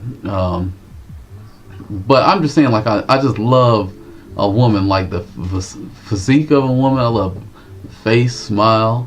I love all the physical things of a woman are enamoring to me. Mm-hmm. Now, sometimes how they act might be a problem. That might detract from how much I really want to fuck with them. But for the most part, you know, I love me some women. I love me some black women, you know what I'm saying? Black women don't be feeling the love sometimes from niggas because niggas just treat them like trash sometimes. You know what I'm saying? Sometimes we hold other chicks to a higher regard. And sometimes they do be tripping, you know what I'm saying? But like I said the other night, I think it was movie night, I think, maybe. I love all women, but I think the body types I like comes from like Puerto Rican chicks, black chicks, and Brazilian chicks. Like the structure of their body is, you know, I guess that's just what I go for. You said, are these pre-written jokes? Nah, these is off the top of the dome, bro. I don't write nothing down. Nigga, I barely write down the subjects. I don't even write the subjects that we're gonna go over. Yeah, we actually be struggling with it. Yeah, I don't know if y'all heard at the beginning. I couldn't even remember what the last subject was. I was like, man, I'm supposed to type this shit in here. I have no idea what this last subject is. We had to sit there for a good goddamn 5 minutes figuring that shit out. Yeah, them hips is definitely hitting, bro. Hips are great. You know what I'm saying? I mean, I'm kind of like, time for me to play soccer. Yeah, Uh-oh. Yeah, I'm kind of like Mike, where I just like everything. Really? Yeah. Yeah. That man said no flapjacks or composition notebook adders. Extra flat. Listen, man. But you know what?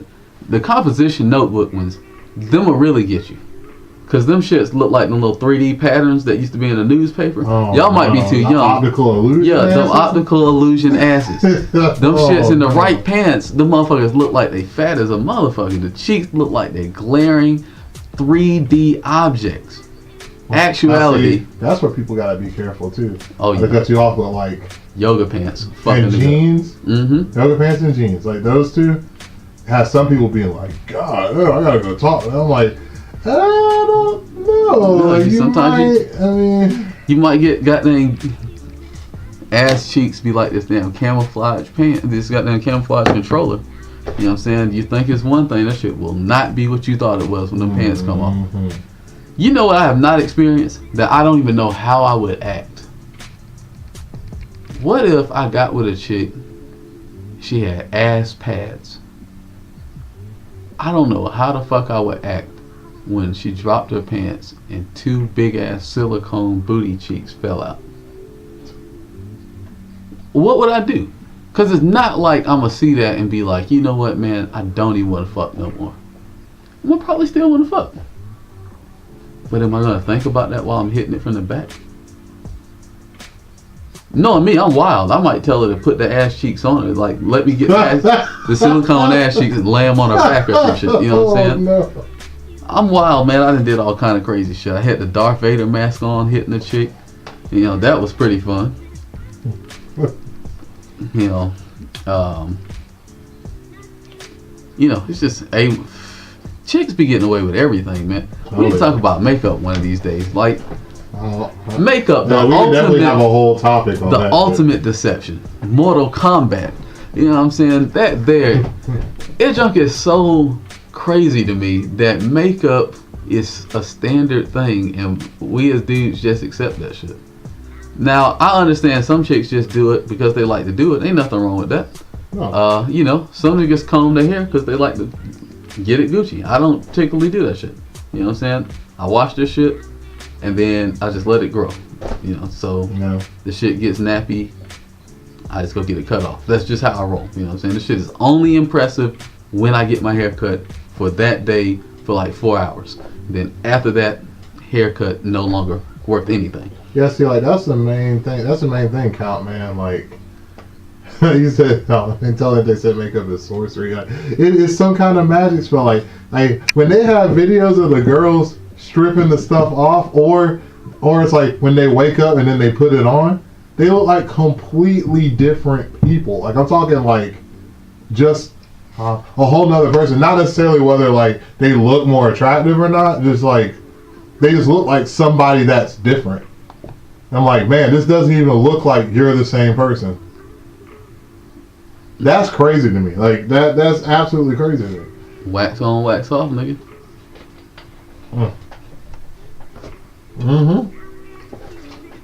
Girl turned from goddamn Francine to Frank on your ass. Better watch yourself. Whoa. Better watch yourself in these streets, bro. Whoa. About all that. Listen, man. That would be a tough one to swallow. No pun intended, but that'd be a tough pill to swallow, bro. You get a chick to the house, and that goddamn third leg swing out. Whew. Like, niggas like to say they'll fight somebody. Man, I'll beat a nigga ass. He got pull that shit out in front. I think you'd probably be so stunned you probably wouldn't even know what the fuck to do. Yeah, you probably just freak out. You probably like, whoa. You know, niggas have probably got, what's that? What? You know, niggas to start. Nigga might even, listen, a nigga might be so startled a nigga might reach and touch it to make sure the shit's real. You know what I'm saying? Make sure they're not playing a goddamn joke. You know what I'm saying? Like, is this shit, what, is this real? What the fuck is this? The dildo? This is a strap on or some shit? What the fuck? I don't do all that extra shit. What the fuck is this? You know what I'm saying? Nigga might look at it, inspect that motherfucker. Whoa, is this motherfucker real? What the fuck is this? You playing, right? This is a joke. But you got real titties, so what the fuck is this? You know, but that's what happened when Francine turned to Frank on your ass. You better look close at that goddamn throat particle right there, brother. You know what I'm saying? Few things you gotta check out first. Yeah, some before stuff. You do it if we take her home. Right? You know, see it. Tell her to look at the moon and the stars. You know what I'm saying? Like, oh man, don't you think? Is that the Big Dipper? You know she don't know what the fuck the Big Dipper is. She just gonna be look. Where is it at? And then you be like, if she look like this, you be like, no, you gotta tilt your head back. Yeah, tilt your head back and look. You know what I'm saying? And then, you know, if she looking like this, you might because you know some people, you know, they got neck problems, so they be like trying to stretch and shit. They be like they looking up with their hands on their neck. Hell no, you slap that motherfucking hand down. You know what I'm saying? And if you're having a hard time slapping the hand down, you just leave because you know she's too strong. You know what I'm saying? If you got that, and she looking, I don't see the Big Dipper nowhere. And she act like she don't even notice that you're trying to pull the goddamn hand down. She's just like, I don't see it. Oh, these stars. She's strong as fuck. Incredible Hulk strong on your ass. You know what I'm saying? Then you probably need to leave Francine alone. Okay? Because it's probably Frank. Just saying. Oh, man. Shit, man. Let me tell you something, man. These niggas in these streets, these chicks in these streets, boy, you don't never know what's going on in these streets. I had this one ex-girlfriend. She told me she used to have a co-worker, and the co-worker used to walk around with a strap-on on. Like she was a dude. But she clearly was a chick. And said she used to fuck her husband with. I said, what kind of shit is this? Then I had to ask my ex-girlfriend. I was like, how do you even know that that's true? She's like, I seen it. So she probably I've seen it. Yeah, so she probably fucked my ex-girlfriend. It's possible. That's possible. It's possible. Yeah, I don't put nothing past nobody. I do have a philosophy though. Women, if you're out there and you're listening, you know what I'm saying? It's probably, at this point in the conversation we're having, might be all dudes in here. But, you know what I'm saying? Women, if you're out there, let me just say this. If you're going to cheat on your nigga with a chick, don't be selfish. He's not going to care. Just bring her along, okay? Bring her into the whole group. Okay, don't be selfish, alright? Even if you don't really like that nigga like that. Just for the better of yourself, your own sanity, he's not gonna flip out with you. Like a nigga would come in the house and he see a dude and his chick getting it on, nigga is going to flip the fuck out. He come in the house, see you laid back, getting your goddamn snatch treated by another chick. He gonna think it was his birthday. He gonna think y'all was setting that up for him. He's not even gonna know what he just walked in on. He's gonna think he walked in on a treat. And you could just be like, oh yeah, this is for you, baby. You ain't even gotta goddamn get up and say nothing. You know what I'm saying? Just keep that in mind, ladies. You know what I'm saying? Always make sure you keep that shit in mind. You know what I'm saying? You know, don't put your life in danger. You know, if you got an old manly looking girl on the side, just make sure she got no clothes on when he shows up, because at that point he's gonna know it's a woman. He's not gonna care, and her mustache won't matter. You know what I'm saying? Hell, he probably won't even know it's a mustache face down. He might think it's just got them some pube hair or some junk got stuck to the lip or some shit. I'm just saying, you know, I'm just trying to give out good advice to people. You know, I don't want people to be in these streets dying to dumb shit. You know what I'm saying? Niggas, let me tell you, if your girl out there cheating on you, do not kill the other nigga, okay? I know your mind is gonna tell you, be mad at the other nigga, but he don't know you. You supposed to be mad at your girl, dog. Yeah, I don't really get that either. Like when people find out that their girl cheated and they go try to fight the dude, I'm like, I'm like, there's a good chance that this dude probably didn't even know that she was with you, and they met on the street somewhere. Mm-hmm. Now, I had this one apprentice when I first was back at the company that I'm working with. Mm-hmm. That nigga said he's killing the man no matter what. He's going, no matter what? No matter what, it's always the dude's fault. He's like, if you were in my house, you saw pictures. You didn't ask the right questions. I said, bruh, I go in my own house and don't even realize I got pictures up in this motherfucker. I don't look at people's pictures when I'm trying to get some ass. I'm looking at the ass, nigga. If that, the clothes, I'm trying to figure out how to get my clothes off. What conversation piece am I going to bring up to get these draws? I'm not worried about your picture of you and your goddamn granddaddy and y'all family reunion picture. I don't give a fuck about that shit. Everybody's her brother in pictures when I look at them. She got a whole bunch of brothers. You know what I mean?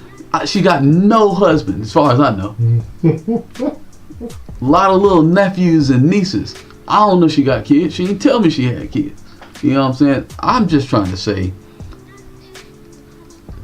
don't kill the next nigga, okay? Just take a picture or some shit, you know what I'm saying? Get it on video. If you happen to be married, you can take that to the divorce court. Mm-hmm. You know what I'm saying?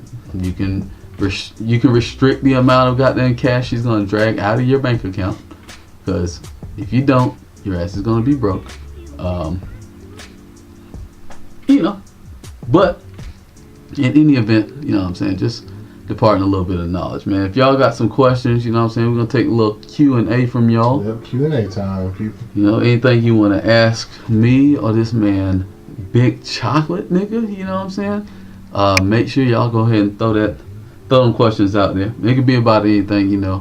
Well, it's to our discretion. We're gonna answer it, but I mean, this conversation's already been absolutely ridiculous. So you might as well, you can ask anything, really.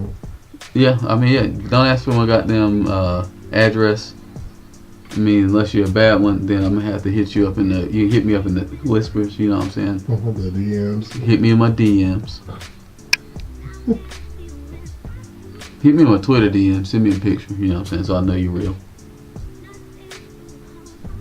I don't know if you can picture nobody in the goddamn whispers. I don't know if you can. So I guess you could send me a link to a picture. But then I'm just gonna believe you just stole this link off the internet. I'm like that, man. I be tripping. What type of fuck niggas use niggas? The type that be whooping your sorry ass, okay? Told his ass up. Listen, if y'all was not around last night, played that boy True Fall 4. Beat the brakes off that fool with Noctis. That nigga didn't even know what the fuck was going on. You getting torn up by Noctis in these streets, Truth? No, you can't be sending no damn throat pictures. I can't tell what's going on with your throat through a picture. You know what I'm saying? You might send me the flat version, turn to the side, that motherfucker poking out like a goddamn gobble turkey neck. You know what I'm saying? Hell no, can't fuck with that shit. Oh my god. Getting torn up in these streets by Noctis. Hey, well, here's a question I got for y'all. What would be a good name for a tournament? Like a strong style type tournament in Atlanta. Trying to get one cranked up. It's going to be like a real actual big tournament, but it's only going to have like Tekken, maybe Soul Calibur in it.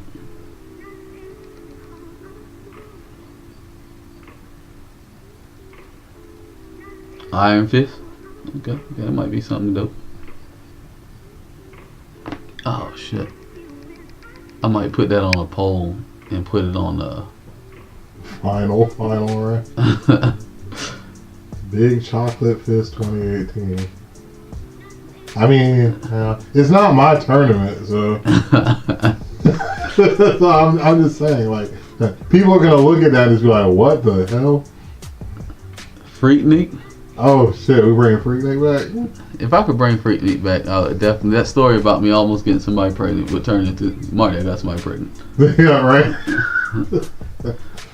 The realm of the real. Well, it's not gonna be thrown by me, so it probably is not gonna have these logos. I'm just supposed to give somebody some ideas, and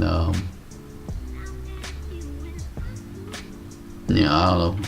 I gave them some names, but I wasn't standing behind those names. I just was saying them. So I give them these. I tell them go watch the stream. That Iron Fist or like the stage of history. That Soul Calibur. Shit. Oh Who fuck. knows? Southtown. The Fist of the South. Give someone else my ideas. It was their ideas. They came up with the idea. They just asked for like the name, a good name for the idea. Well, he's saying that's giving away money if you do that. So I guess that's true. Yeah, but I mean, we was having a regular conversation. That actually happened to me. Did I ever tell you? Like, no. So a friend of mine was trying to get a job with Riot Games doing League of Legends. Mm-hmm. And I had a character design for a while, just messing around, designing characters, and like for the interview, he had to like present something, for what he was telling me. So he was asking me if he could use my idea. My idea was a sorcerer that used water magic, Mm-hmm. and could trap you like inside a bubble and like put down like a bunch of like magic infused water to like stop people from casting spells and so like there's stuff like that, right? Mm-hmm. And so he goes and he interviews and he doesn't get the job, and like Riot creates a character soon after that's very similar to the character I made, but instead of it being like a human like sorcerer woman, like she's like a mermaid or whatever, was the one that they designed, and she had like moves that were pretty similar to the ones that like Right, got I was like, this motherfucker gave them the ideas, and then like he actually didn't get on. That's like he didn't get the job. Yeah. They just made it a fish basically, and they changed the moves a little bit, but they basically just made it a fish. And like I was like, wow, really? So got his ass. Got me. Fucked me up in these streets. But it's all good. It's all good. Shit. No, it's all good. But yeah, that actually happened to me. Like little things. So now I'm always like, yeah, don't freely share ideas like that if you don't have to. That's too late. It's on the stream. Yeah. Niggas gonna pick back to it. Yeah. They'll be alright. I could have been drowning in royalties. Could have been just getting paid, quit my job, slap my boss in the face. Open palm? Yeah, oh yeah. Oh yeah. Wow. More surface area to connect with. Oh yeah. It feels better. So less likely to break a knuckle. So yeah. Hey Kari, who the hell is that other Kari Safari? You know what I'm saying? I see you trying to lay some game, you know what I'm saying?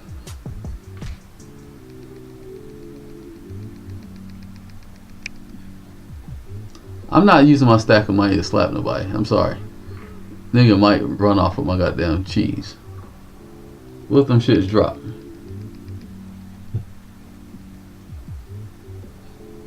I mean, that could very well be true. It's possible he could have stole it. You know what I'm saying? I don't put nothing past nobody, man.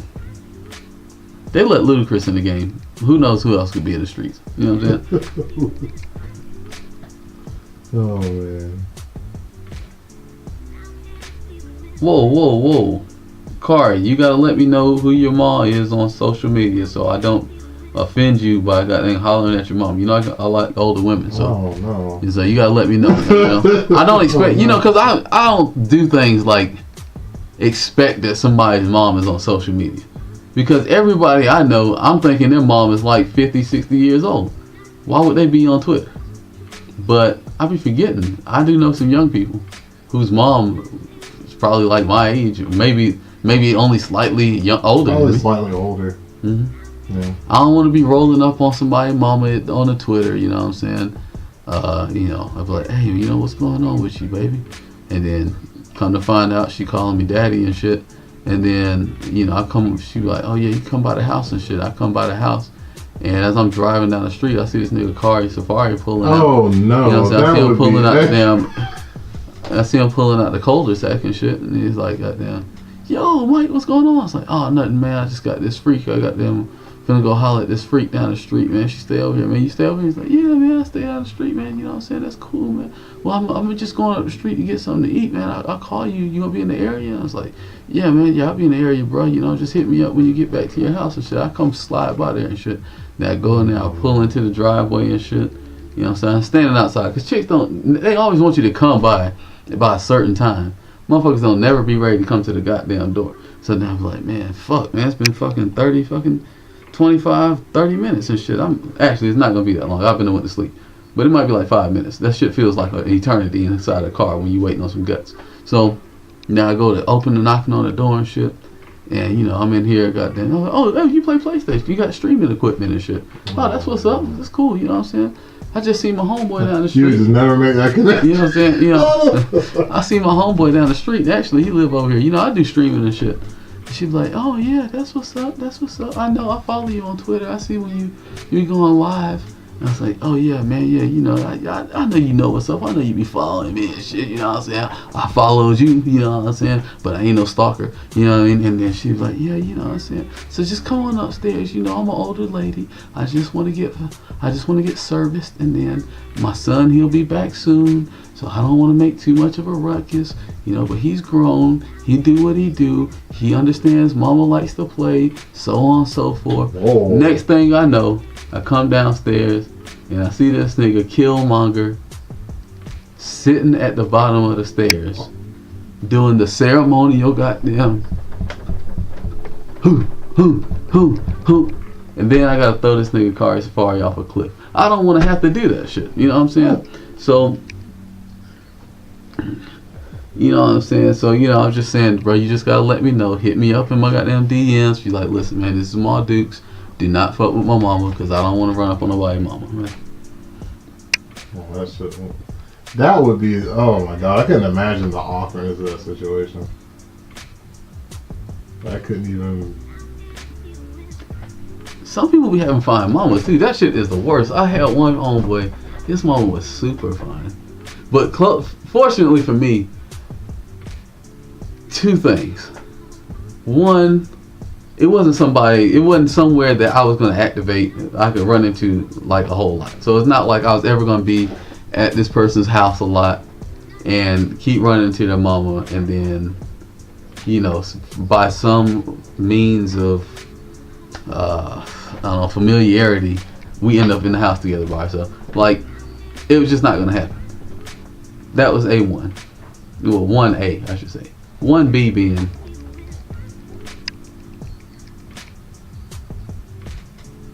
Okay.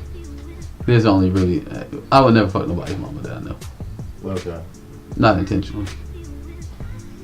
You know what I'm saying? Not intentionally. I never do that. Because that's just a line you don't cross certain lines, Marty. You know what I'm saying? Yeah, I agree with you. You know don't cross certain lines. Like, that's definitely one of them. You can fuck my ex-girlfriend. Yeah, I mean, I don't really care. You can fuck my ex-girlfriend, you know what I'm saying? As long as you can get with my ex-girlfriend, just don't throw me under the bus trying to get with her. You know what I'm saying? Just do your thing, get with her. That's cool. You can fuck my ex-girlfriend, actually. You know what I'm saying? Like, before she's mine, you could have already fucked her. I wouldn't care.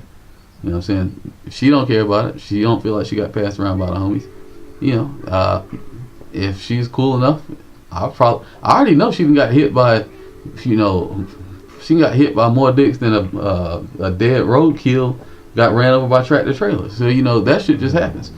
You know, but in any event, all that being said, moms love me, so keep them away from me. You know what I'm saying? That's just the rule of thumb. Trying to hit my mom's like committing suicide. Mike is scandalous, count, man. I've been trying to tell folks, like, Mike is.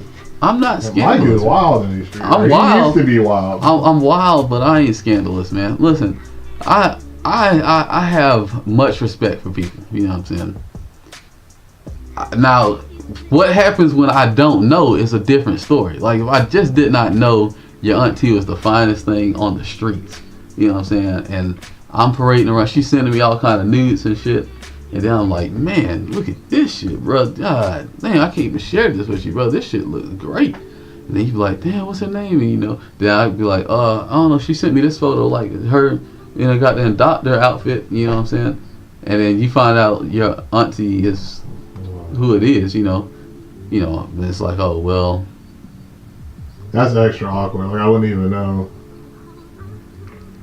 I mean, now the picture I'm gonna show you is just gonna be your auntie like in regular clothes, not gonna show you your auntie with no drawers on. I don't share pictures like that. What kind of person does something like that? That's how you don't get pictures sent to you. Yeah, Mike. Yeah, you know what I'm saying? Man, that's what well, it's dangerous out here, man. Like I ended up. Marty about to spill the beans. Beans being spilled. That has nothing to do with Marty had to accidentally smash on his homie's mama. No, hell no. It has nothing to do. Hit the grandmama. It has nothing to do with. And the sister. It has nothing to do with anybody's mom. It has something to do with a friend of mine's girlfriend, man. That nigga Marty smashing on the homie's homegirl. That's what I'm talking about, Marty. It didn't happen, but it almost did. Like I was at a party, and hold on, we got a good question. If your mom and your girlfriend switch bodies and you gotta fuck one of them to change them back, who you fuck? Oh boy.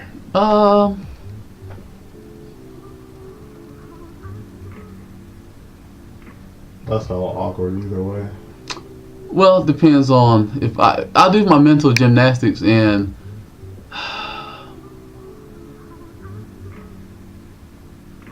oh no, that's pretty easy actually. I mean, I would never have the experience of fucking my mom, so I would just fuck my mom. You know what I'm saying? Like I would put a bag over my head, so I just don't see it. Yeah, so I don't see it, and it's just random pussy, and I would just not enjoy that shit.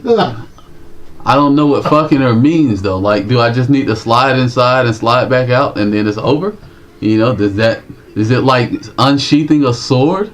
You know what I'm saying? Or do I have to bust inside? Like that changes a lot. That changes a lot. But if I just gotta slide in there, like, then you know I just throw a fucking bag over my head, be like, okay, I know you're in my mom's body. I used to be inside my mom's body, so I guess I just go visit my old hiding space. You know, where I used to. Let me go back to the old block and see what the old block looked like, and then. Okay, so there's gotta be two you finish. Yeah. I'm finished when I stop doing shit. You know, I told y'all I go for like 3 hours sometimes, and I don't even never bust. So fuck it, I'm just gonna goddamn leave. Slide in, slide back out. Just go slide in, look around the old neighborhood. See what's going on, wave at some old neighbors and shit, you know what I'm saying? Man, and then come back out, take my ass to sleep. Cause you're not really finished until you go to sleep.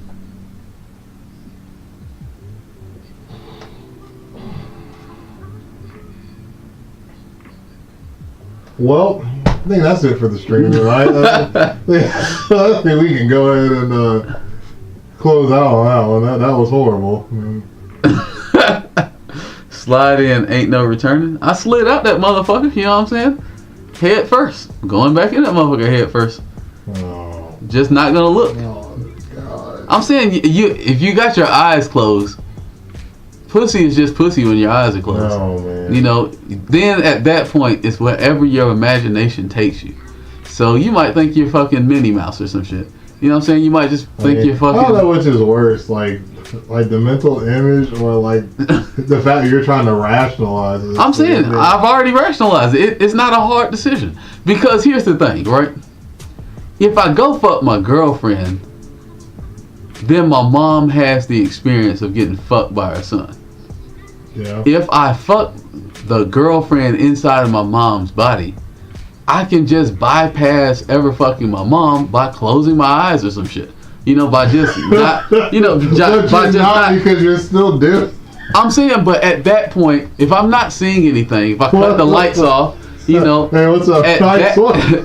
at that point, I'm just inside of some guts. Oh, you know what I'm saying? For that matter, that junk could be a fleshlight. I don't know what the fuck it is. This is a horrible. I am not We're in a dark, horrible, awful place right now. Listen, I'm not going in deep. You know what I'm saying? I still know. I don't know shit. I'm blind. You know what I'm saying? The motherfucker said, tell me anything. You can tell me anything. Listen, you got your way of dealing with shit. I got my way of dealing with it. I'm going to throw a bag over my head. I'm going to make sure I'm completely darked out. I don't even want light to come in. I don't want sound to come through my ears. I don't want to hear nothing sounds like my name. Anything. I'm going to have headphones in my ears. I'm going to have a bag over my head. I'm going to only be playing gospel music.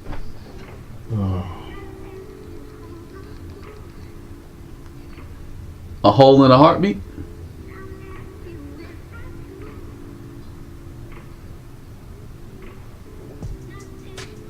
Okay, does anyone have any questions to change the subject? that was card. pretty horrible. No, that nigga Card didn't expect me to actually answer the question. That's what's up.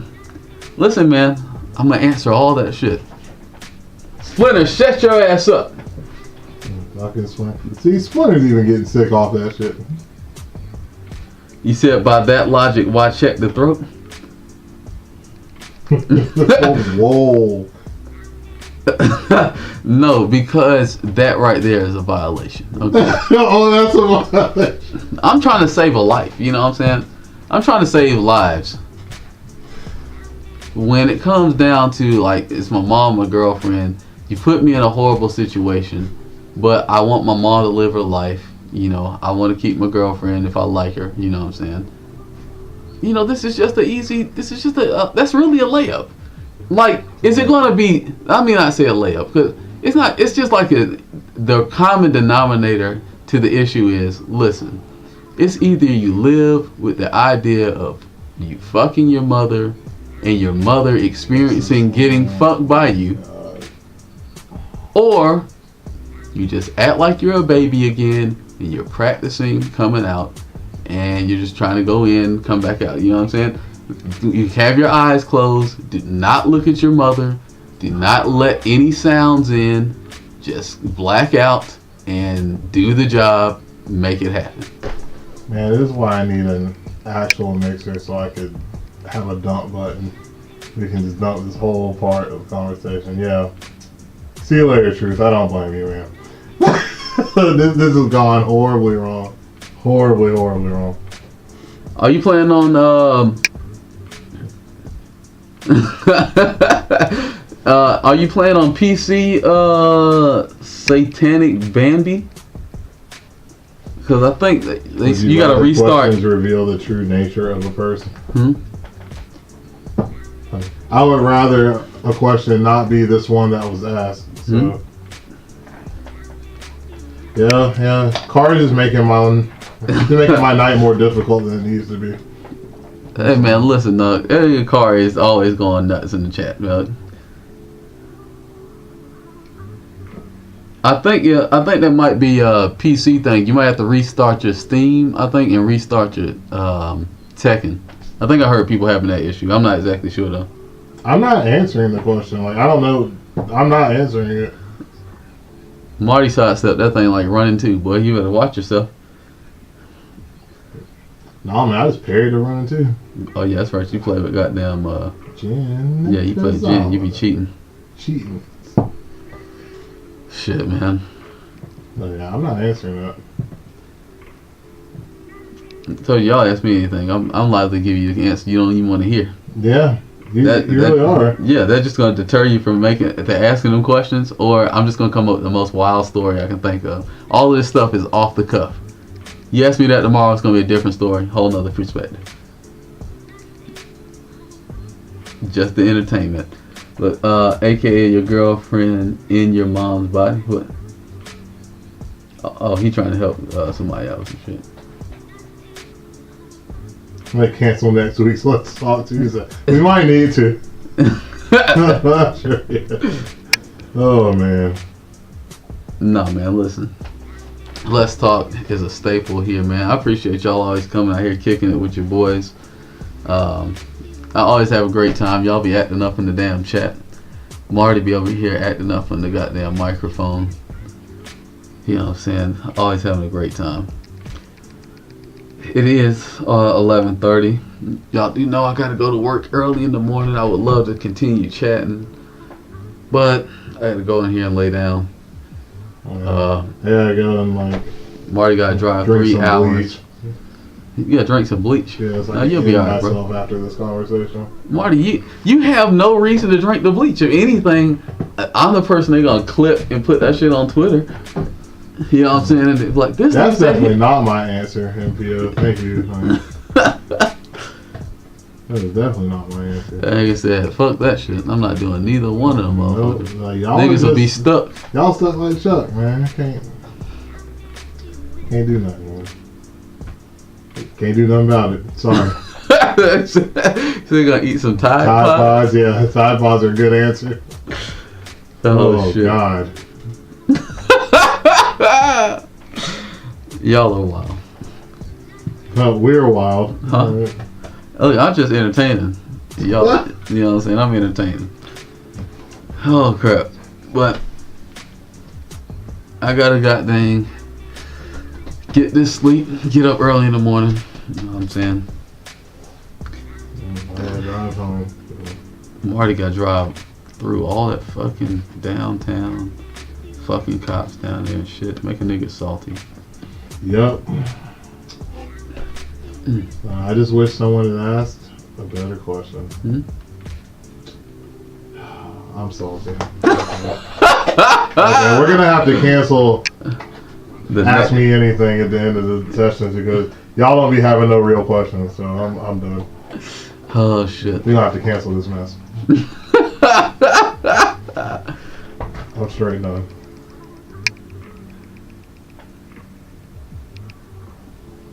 Okay, well, good night, chat. It's been real.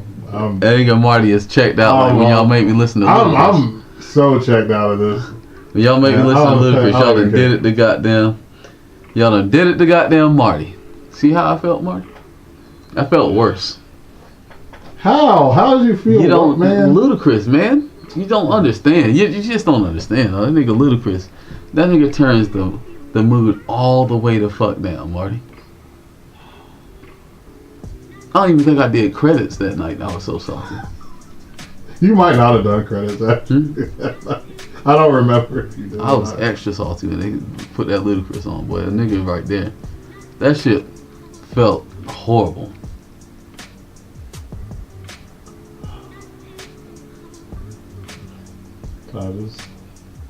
You remember when we talked about Tekken mechanics? Yeah, we talked about it at the very beginning.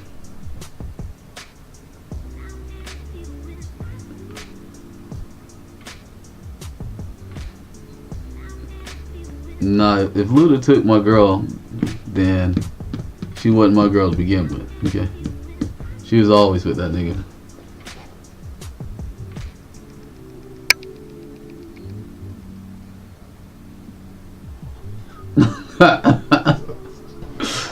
Shit.